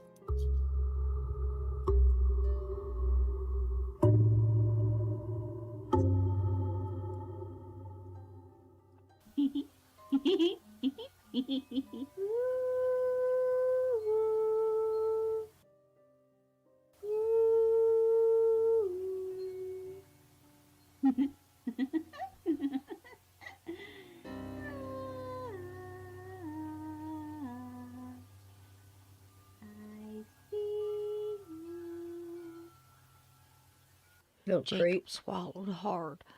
"That's not real," he thought. He ran the flashlight beam down to her legs and saw it went right through them. He held on to his fear and thought of the rabbit, just the rabbit, or anything but what he just saw. He was not a silly baby, he thought. He knew she could hear his thinking, and he had been in many a book before. He tried to remember the story, to think of anything but the light that was going through Coralie. How far now, Coralie? She laughed. And he thought of just running back or forward, of any way but staying here. He was scared now, officially scared, and wished he had never seen this old cave. Coralie pointed ahead at a sliver of light that showed ahead. The dust of the cave danced in the beams of light. Jacob's heart lifted a bit. A way out! The whisper excited him, but as light as wind within his own head. He was scared to blurt out words now. He was so close. Follow me. Coralie started to skip now. Come with me, Jacob. Jacob was startled. He had never said his name. Not once has he said his name. He followed as long as he was headed out of this mess. She could call him anything, he thought. The tunnel made a turn, and there was sunlight, beautiful sunlight, emerged in front of him and Coralie. It almost blinded Jacob, and he blinked his eyes. Coralie stopped in front of him and pointed. See, I told you, silly baby. As she turned around and Jacob gasped and drew in the stale air, Coralie's face had changed into a bony gray mask, just like the skull on the pirate's flag. He was stunned and dropped the flashlight at his feet. Coralie, or the thing she had become, giggled and leaned into his own face. Breath that smelled like his hamster cage, and Mike's old sneakers took over his nostrils, and he wanted to puke. He fell back against the cave wall and glanced over her shoulder to make a run for the exit, back into the real world. There, standing in the opening of the cave, was 6 or 7 other children. They were shadowed figures backed by the clean, bright daylight of the sun. One, a little girl, held a stuffed teddy bear, and she was dressed in rags. Half her face was missing. A taller boy stood with blood running out of his mouth that hung open in a silent scream, and his arm hung at his side, ripped open to the bone. 2 boys stood with him, their hands clasped together, with angry faces. The gaping wounds across both of their throats oozed blood down the front of their white shirts and little narrow black ties, and matched the red of their school uniforms. A bigger boy stood behind them. His head hung to one side, and it swayed back and forth and looked at Jacob with bulging eyes. An older girl, dressed in overalls and high-top sneakers, stood by him. Her smile framed in the blood that ran from her head wound and soaked her long blonde pigtails to a tomato red. Coralie spoke, and Jacob's eyes focused back on her. I'd be out of Remember there. your promise, little rabbit. Your promise to stay and to play with us. You crossed your heart and hoped to die. And she giggled, and the foul air from her breath made Jacob want to puke again. He was pushed up against the cave wall and was begging his feet to move, for his legs to run. But he was frozen stiff. He closed his eyes and turned away from her stench, and she took one bony hand and grabbed him by the chin, turned his face to look at her, and pinned him with the other hand on his shoulder. "Come and play with us, Jacob," he heard from the others behind her in the opening of the cave. "Come and play." If he could only run, make his legs move. He felt a long, warm stream of pee run down his leg, and Coralie laughed, opened her mouth, and drew in a deep breath close to his mouth. He thought she was going to kiss him, but she just breathed in deep, and Jacob could feel his knees weaken, and his head got fuzzy again. "Come and play with us, Jacob." He could hear them chanting, and he thought it couldn't be that bad. Wouldn't be that bad. His thoughts giving in to Coralie's breath and seemed to follow the air she sucked from him. From him, he thought, and he could feel his legs no more.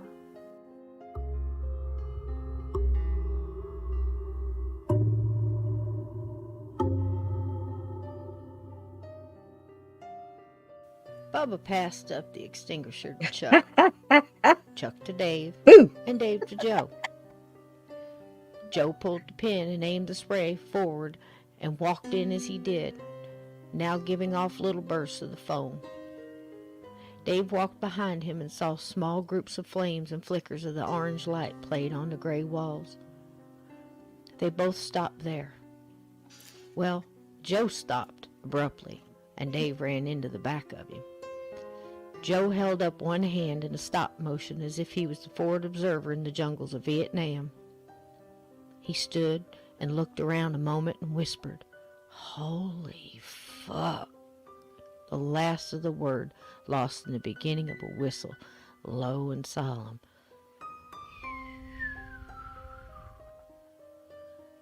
As Joe reached up and took off his hat, and in a low voice let these words ease low from his mouth.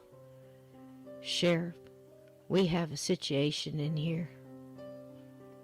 Dave looked over Joe's shoulder with his spotlight's beam in the small clearings of smoke that were dancing in the room. He could see what looked like centerfolds. They were plastered like wallpaper on one wall.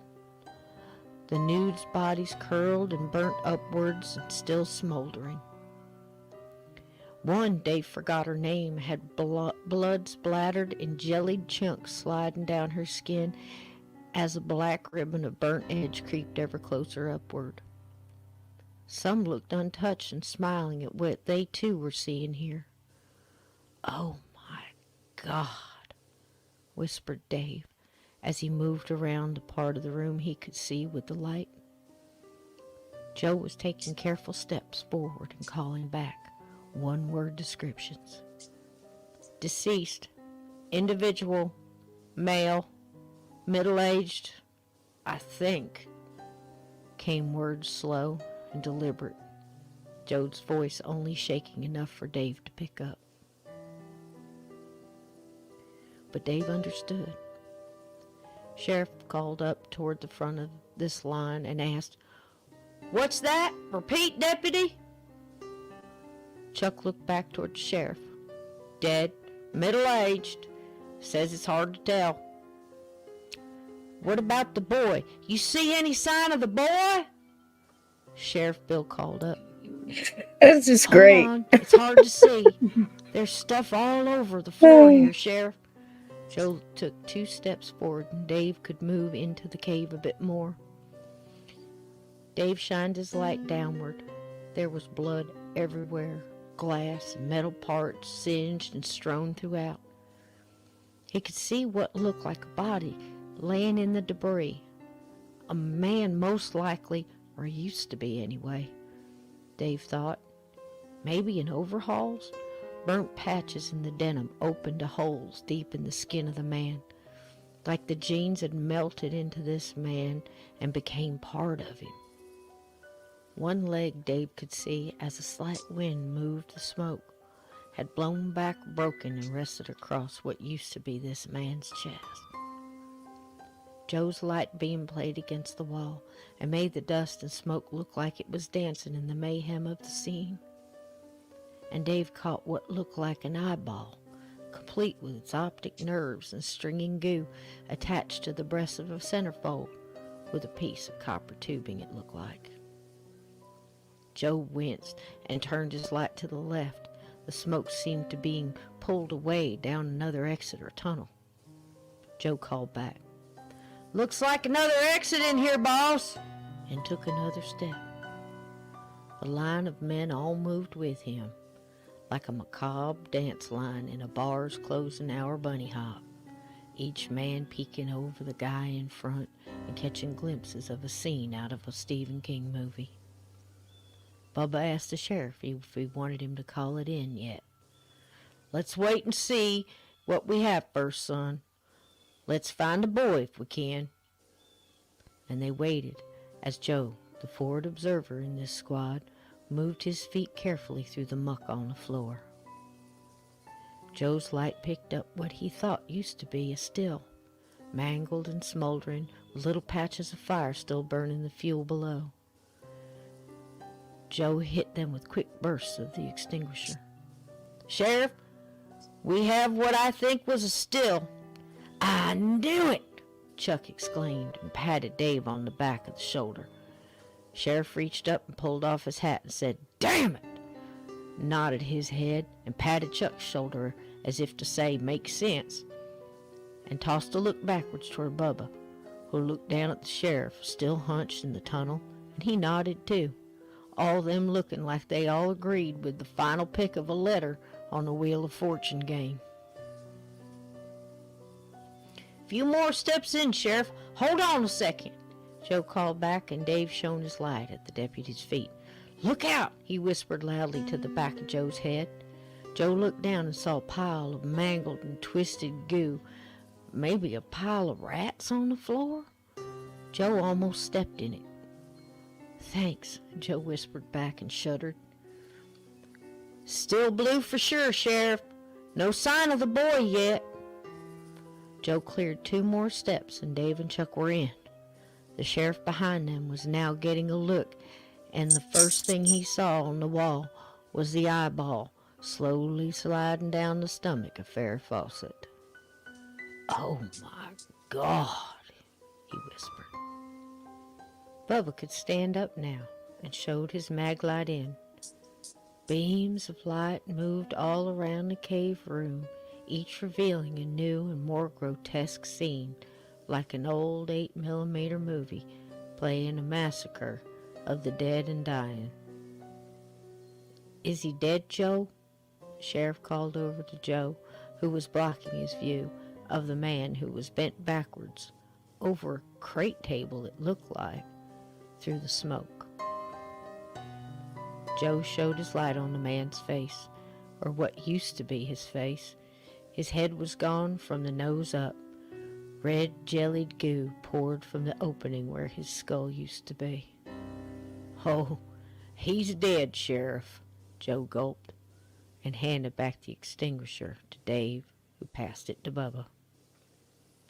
Each man walked gingerly through the room, careful not to step in or on anything, as the sheriff said to do just that. "This here's a crime scene, gentlemen. Watch where you step, don't touch anything, and look for signs of that boy. See if you can get any ID off this poor sap," he added toward Joe, who was now the closest to what used to be Skeet. "And nobody yell out.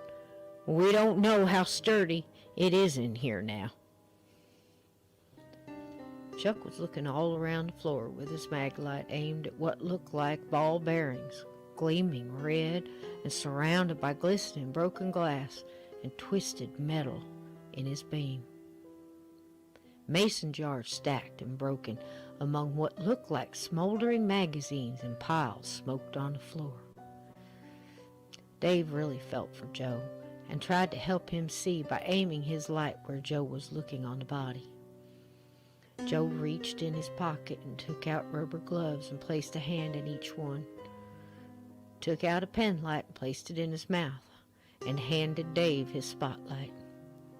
He gripped what he thought were pockets and reached the plastic of the gloves, slipping it into the space soaked with blood. He looked up at Dave and shook his head. Nothing. He reached under the misshapen leg across Skeet's chest and down into the side pocket. There located something and pulled it out. A gold pocket watch. He looked up at the sheriff, who was standing behind him now, and the sheriff produced a Ziploc bag from his pocket, and Joe dropped it in. The pocket was empty now, and Joe felt around the back, reached in a back pocket, and pulled out a wallet. "Found his billfold, Sheriff," Joe announced. The deputy carefully opened it and looked for an ID.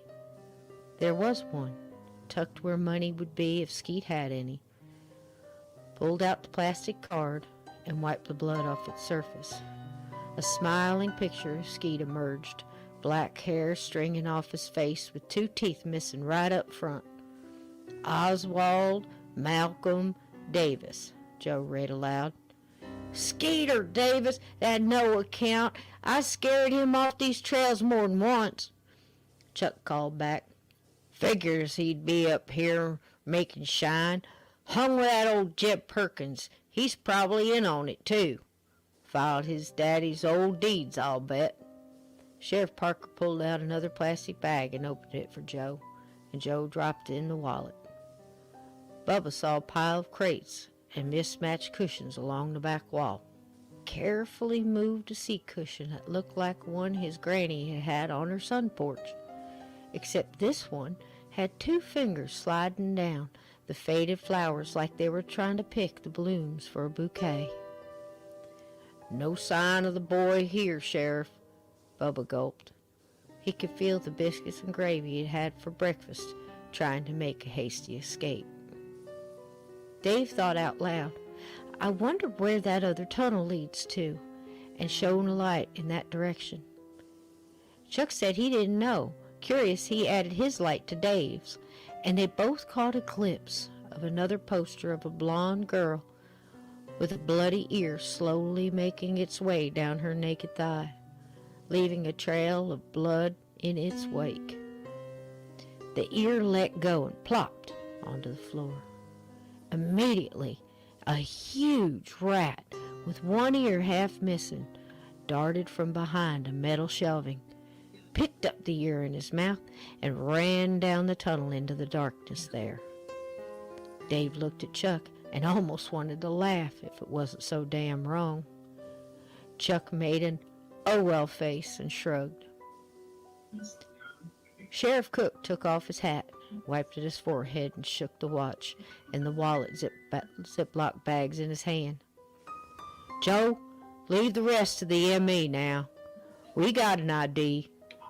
Bubba, you go back out and call this in. Tell him it was a still explosion. Fire's out.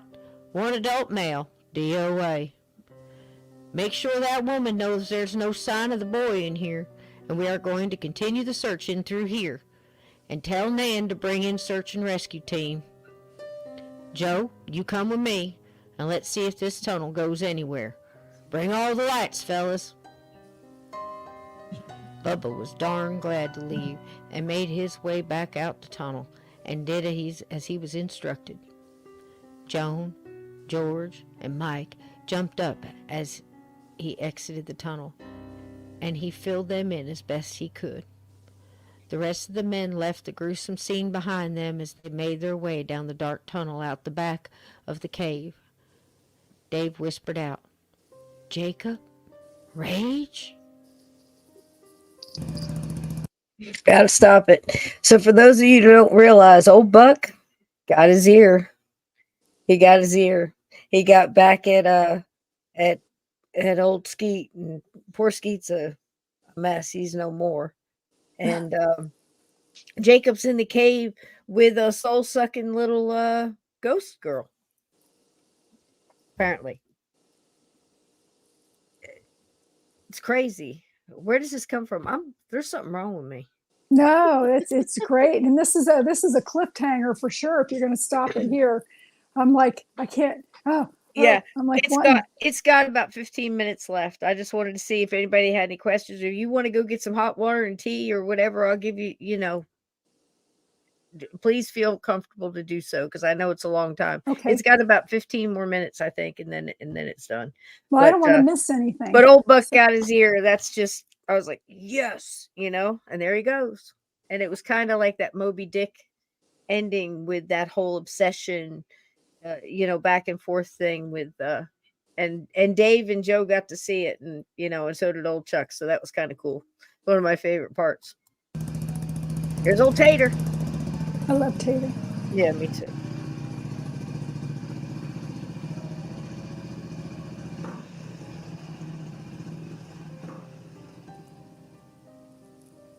Tater took the last turn onto the blue trail, and Jeb's stomach was jumping with each bump. He knew he would chuck again if there was anything left in his stomach to do so. They made the turn and saw four-wheelers parked along the trail, and a huge deputy standing by one of them. "Turn around, Tate! Go the other way!" Right then Jeb knew. He knew he had lost his daddy still. He had not taken care of business. He knew if his daddy was there, he'd have beat him plumb to death. He could hear his father laughing in his head, and it made him shudder to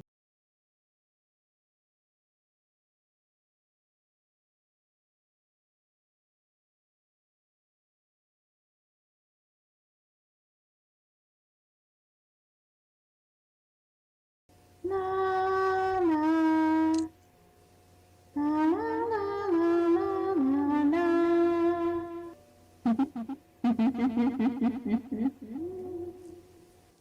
Jacob was frozen in the grip of Coralie.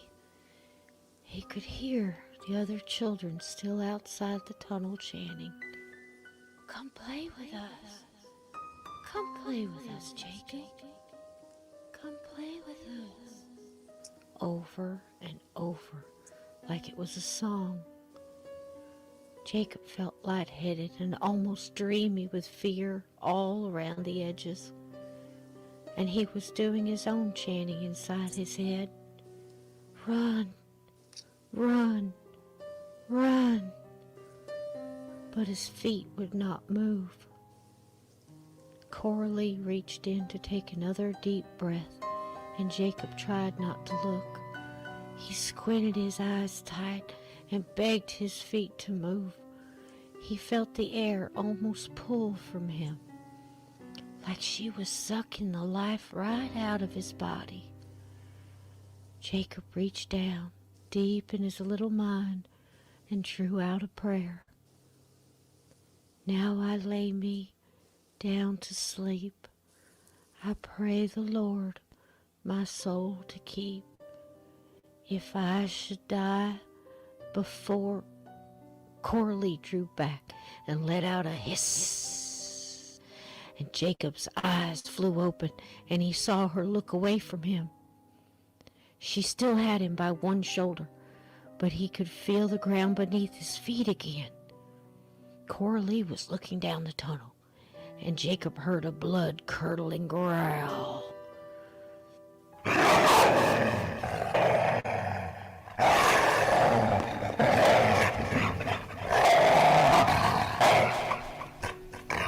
Coralie let Jacob go, and he dropped to the ground, landing on his knees. He was staring down the dark tunnel he had walked up with Coralie. He crawled backwards till he hit the tunnel wall and looked up at Coralie, who was hissing at the darkness of the tunnel. Jacob was stunned and doing his best to get up and run, his legs not quite back enough to do so. He heard another growl come from the darkness and watched as Coralie stepped backwards. Just then, a dark shape emerged from the shadows.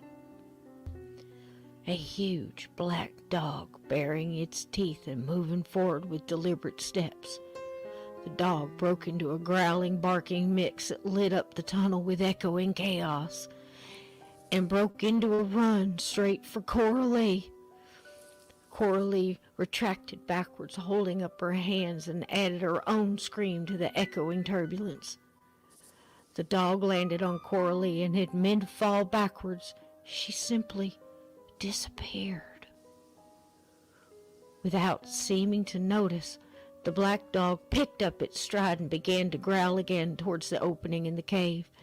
Jacob turned his head to see, and the damaged children were raising their hands to protect themselves and let out screams of their own. The dog broke into a run, and Jacob watched as each kid faded into nothingness before his very eyes. Jacob brought his little hands to his mouth and screamed in them.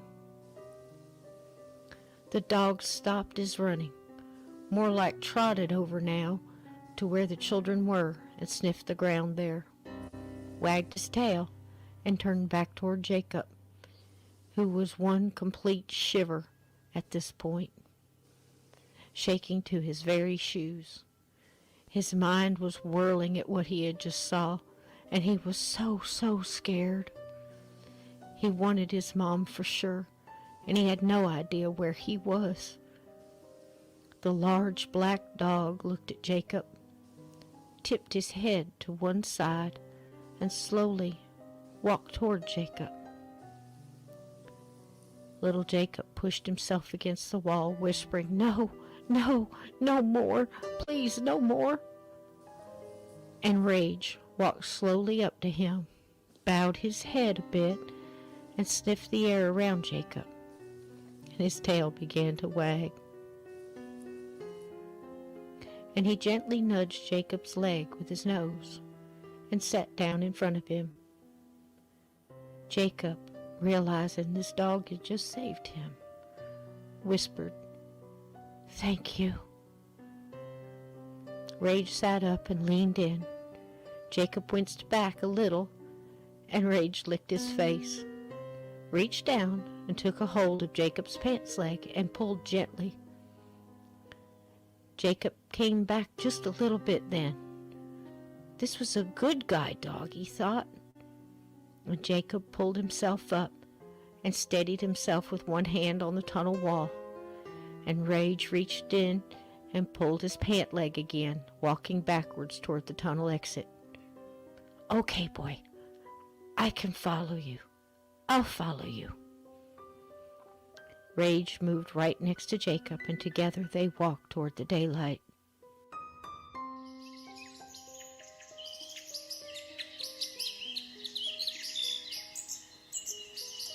Gotta love Rage.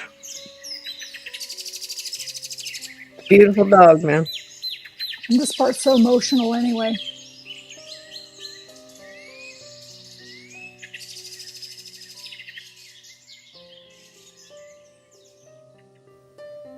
Dave walked with Joe, Chuck, and Sheriff Cook down the dark tunnel, and they came across large box fans hooked up to car batteries along the way.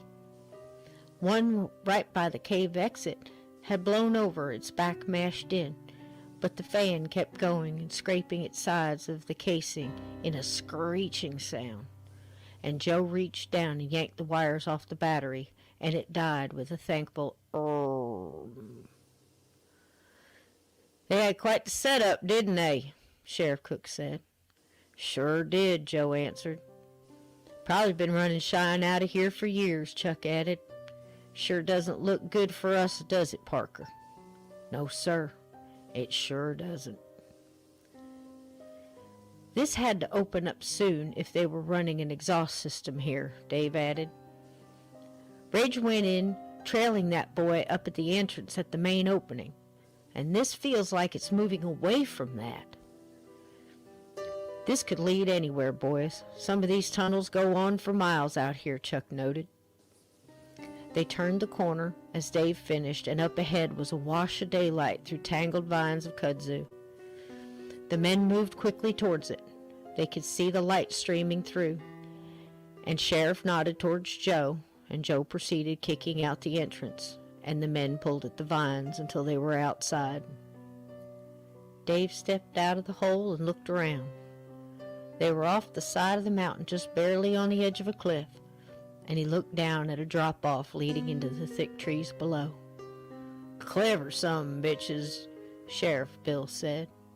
"Let's go back, boys. End of the line."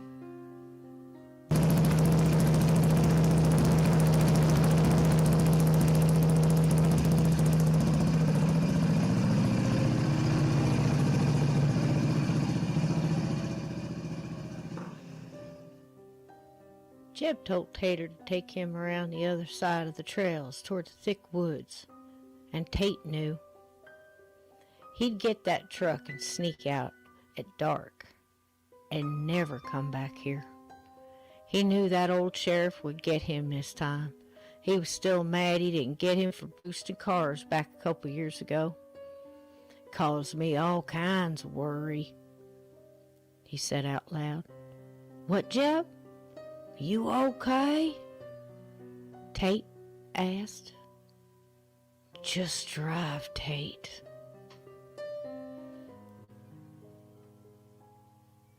Dave, Chuck, Sheriff Cook, and Deputy Parker emerged from the cave opening. George, Joan, and Mike were sitting in one of the four-wheelers, and Bubba was talking to them. Joan saw the men and jumped up hopefully, and Sheriff Cook shook his head, and she sat back down and started to cry. Dave said, "Let me check that tunnel again," and he and Joe went back to the cave's mouth, and Dave shone a light and yelled, "Rage! Rage!" He waited. Nothing. He knew not to give up hope. Search and rescue would be here soon, but he had no idea where this tunnel ended up. "I just don't know, Deputy. I know these things can go on for days." "What is he, 6 years old?" "That's what I was told," Joe said and hung his head a bit. Dave stood in the clearing between the cave and the trail where the four-wheelers were parked. Threw his head back and looked around the top of the rocks the cave was hidden in. Scanned the trees and looked toward the sky. "Rage!" He let out a yell that echoed off the rocks, and he felt spent and worried now. Joe walked up and put a hand on his shoulder. "You did what you could, man. You did what you could." Whew! Dave swung around and looked up, shielded his eyes from the glare of the sun. Off to the right, through the trees above them, came another woof! "Rage!" Dave yelled and ran in that direction. He got a better hold on where the bark was coming from and looked above them toward a rocky ridge, and stepping into view was a beautiful black dog with a little boy holding onto his collar Makes me and cry. sucking his thumb.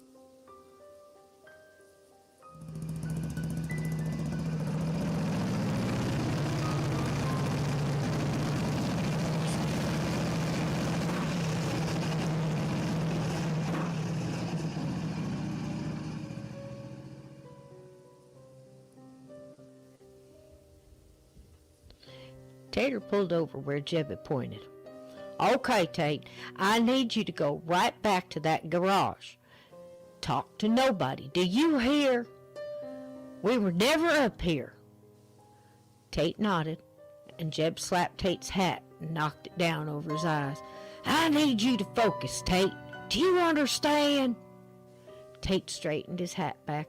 "Yes, Jeb, I understand. Talk to no one. We was never up here." Jeb smiled a bit. "That's right. I need you to stay down the shop and finish that John Deere for old Hampton. Parts are on my bench. It's an easy fix. You can do it. You got me?" Jeb raised a hand, and Tater flinched and put up his hand. "I got you. Clear, Jeb. Finish Hampton's tractor." Tate frowned. "Are you okay, Jeb?" Poor Tater. Tate was worried for his friend. Jeb wasn't much of one, but he didn't have many. Not since old Bob died. Jeb revved up now, pulled himself out of the golf cart. "Don't you worry on me, Tate. Just do as I say. Anyone asks, I'm sick in the cot and taking no calls or new work today. All right? Jeb leaned in the cart with one arm over its hood, looked long and hard at Tater. I mean what I say. We were never up here. I'm counting on you. Take care of business, Tater. I'll be back late tonight, and we'll go in town, get us a pizza and a six, okay? Tater smiled and fixed his hat straight again. Okay, Jeb, I will. Not too late, Jeb. That place scares me after dark. Okay, Jeb? Jeb agreed. Not too late, Tate. Slapped the hood of the golf cart and added, Go on now. Straight back, Tater. Tater pulled off and left Jeb in what looked like the middle of nowhere. Jeb watched him till he couldn't see him no more, and then looked up toward the cliff. A small stream of smoke lofted out of the opening toward the tunnel above, and Jeb stepped backwards deeper into the tree line and watched, wondering how bad it really was.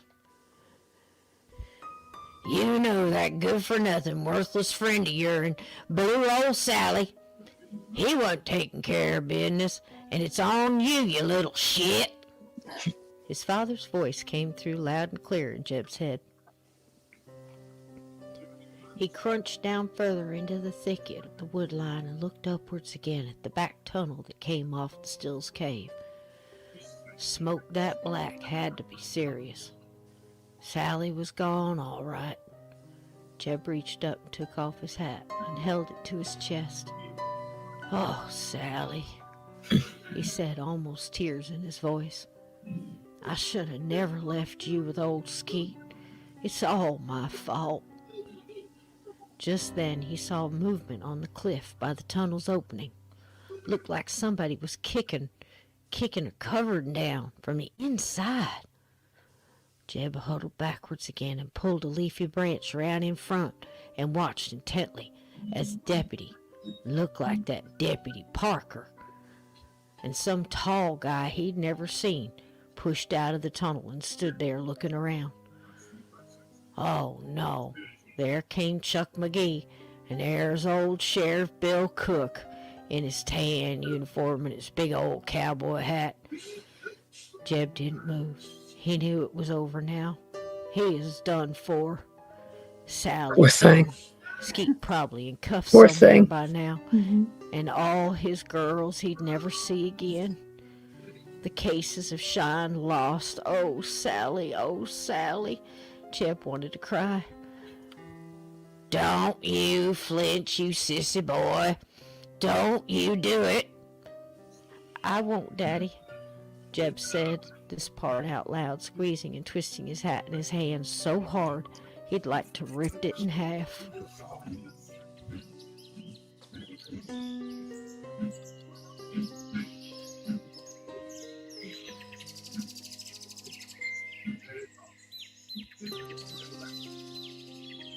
It's so pretty. Mm-hmm. Rage! Dave called, and his friend barked back. Pride and relief welled up in Dave so fast he could hardly believe it all himself. My God, Joe whispered and put a hand on Dave's shoulder. My God in heaven, look at that. Deputy Parker burst with happiness and yelled out, Hey, Sheriff, look! Everyone turned to see what Deputy Parker was pointing at, and there on the rock ridge they all saw it. Big black dog with a very dirty little boy who was sucking his thumb. Oh. Jacob! Screamed Joan, and she jumped out of the four-wheeler so fast she almost fell, and Bubba caught her with one big arm and almost hugged her as he did. We will go get him, ma'am. You stay here. You'll get hurt climbing up there. Mike yelled too, Jacob! He was truly grateful to see his little brother, that he burst into tears. Chuck looked up and said as he took his hat from his head and held it to his chest, Sweet Jesus in the morning, look-a there. Well, I'll be dipped and fried, Sheriff Cook smiled. Fried. That's one hell of a dog you got there, son. and he whacked Dave on the back as he gladly gave out orders for his deputies to get up there and bring that boy down to his mama. With a huge smile, he added, Bubba, you call down to Nan and tell her to call off search and rescue. I'll be dipped, he added, and smacked Chuck on the back now. Dave yelled up to Rage to hold and gave him the hand signal to boot, and Rage woofed and sat down next to the boy, whose grip right now was so tight on Rage's collar he couldn't feel his fingers anymore. He saw the people down below, but he just stood there, not saying a word. He just stood there, and right now, to Jacob, standing was good enough.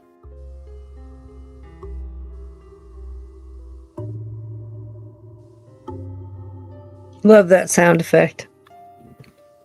Jeb waited till the intruders went back in the tunnel before he made a move. I gotta get that truck out of here. That Skeet loaded. I'll wait till dark and roll her halfway down the road before I even turn her on. Be police moving all over here most of the day, I reckon. I'll just wait 'em out. Jeb pushed through the brush and felt a sigh of relief when he caught a glimpse of the camouflage-covered truck, right where he had told Skeet to keep it. Least you got that right, he said out loud to no one. He moved around the back and lifted the camo nettings cover over the side of the truck bed.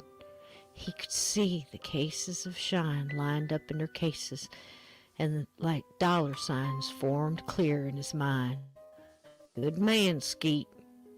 He thought quick and covered her back up, patted the truck, and ran round to the driver's side door, took out the keys, and unlocked her. This was his old 1075 Silverado. A beauty she was, original blue paint with white panels running down her sides. 454 big block she was, purred like a bobcat. She'll get me where I need to be, he thought. I got a few hours to kill till dark, he said to himself. He leaned across the seat, popped the button to the glove box, and rattled his hand around inside. Oh, hell yes! He pulled out a sleeve of saltines and a can of Vienna sausages, and took out his old pocket knife and eased back in the seat, satisfied for the first time today. He leaned down on the floor, the passenger side, and looked at half a case of mason jars. Why not? Jeb smiled and reached for a jar. A little of the hair dog to bit you. And he laughed and he choked on a bit of cracker in memory. He sat up straight and remembered the dog thing that clawed his old Chevy almost got him the night before. Wasn't far from here, he thought. And suddenly Jeb wasn't as comfortable staying out here till dark. He reached over and pushed down the lock on the door and slid down the seat, opened a jar and started a drink, for different reasons now. From the thickness of the woods, something big breathed in deeply, and a set of green and hungry eyes focused on a human scent not far up the wind, and a low growl formed in its throat, and it, too, waited for nightfall.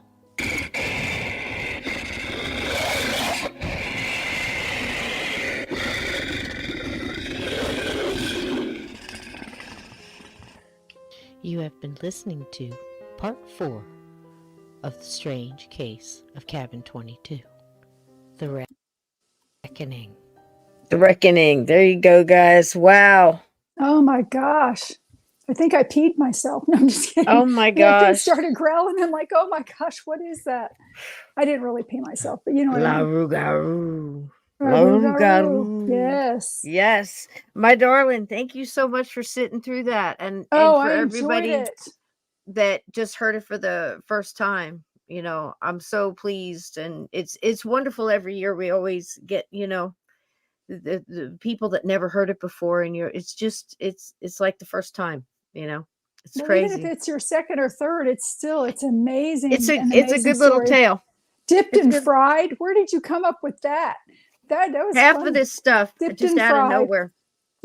Dipped and fried. All these people have their own way of phrases that they use, and that's the cool part about it is taking a character and putting even 4 or 5 characters at once in the same situation. Everybody's going to react different, and Mhm. how would they react, and what goes with their character and their life experience, and all of that, their quirks, and the way they speak. If they have a like Skeet always said, he always repeated, "You can count on me twice." That was his little tag thing, Mhm. annoying little taggy thing, where he was like an Eddie Haskell kind of. You're way too young to. That No, was I what remember was Eddie that? Haskell. Do you remember Eddie Haskell? What I was do. it? I'm That was older than you are. oh gosh, no. Um, what was the name of the show? Leave It Eddie to Haskell. Beaver? Yeah. Yes, Was it it? was. Okay. Leave It to And Beaver. he was always, like when the parents came around, he'd always be that, butt kisser, Mhm. really overdid it, put, sugar all over it, and I don't know.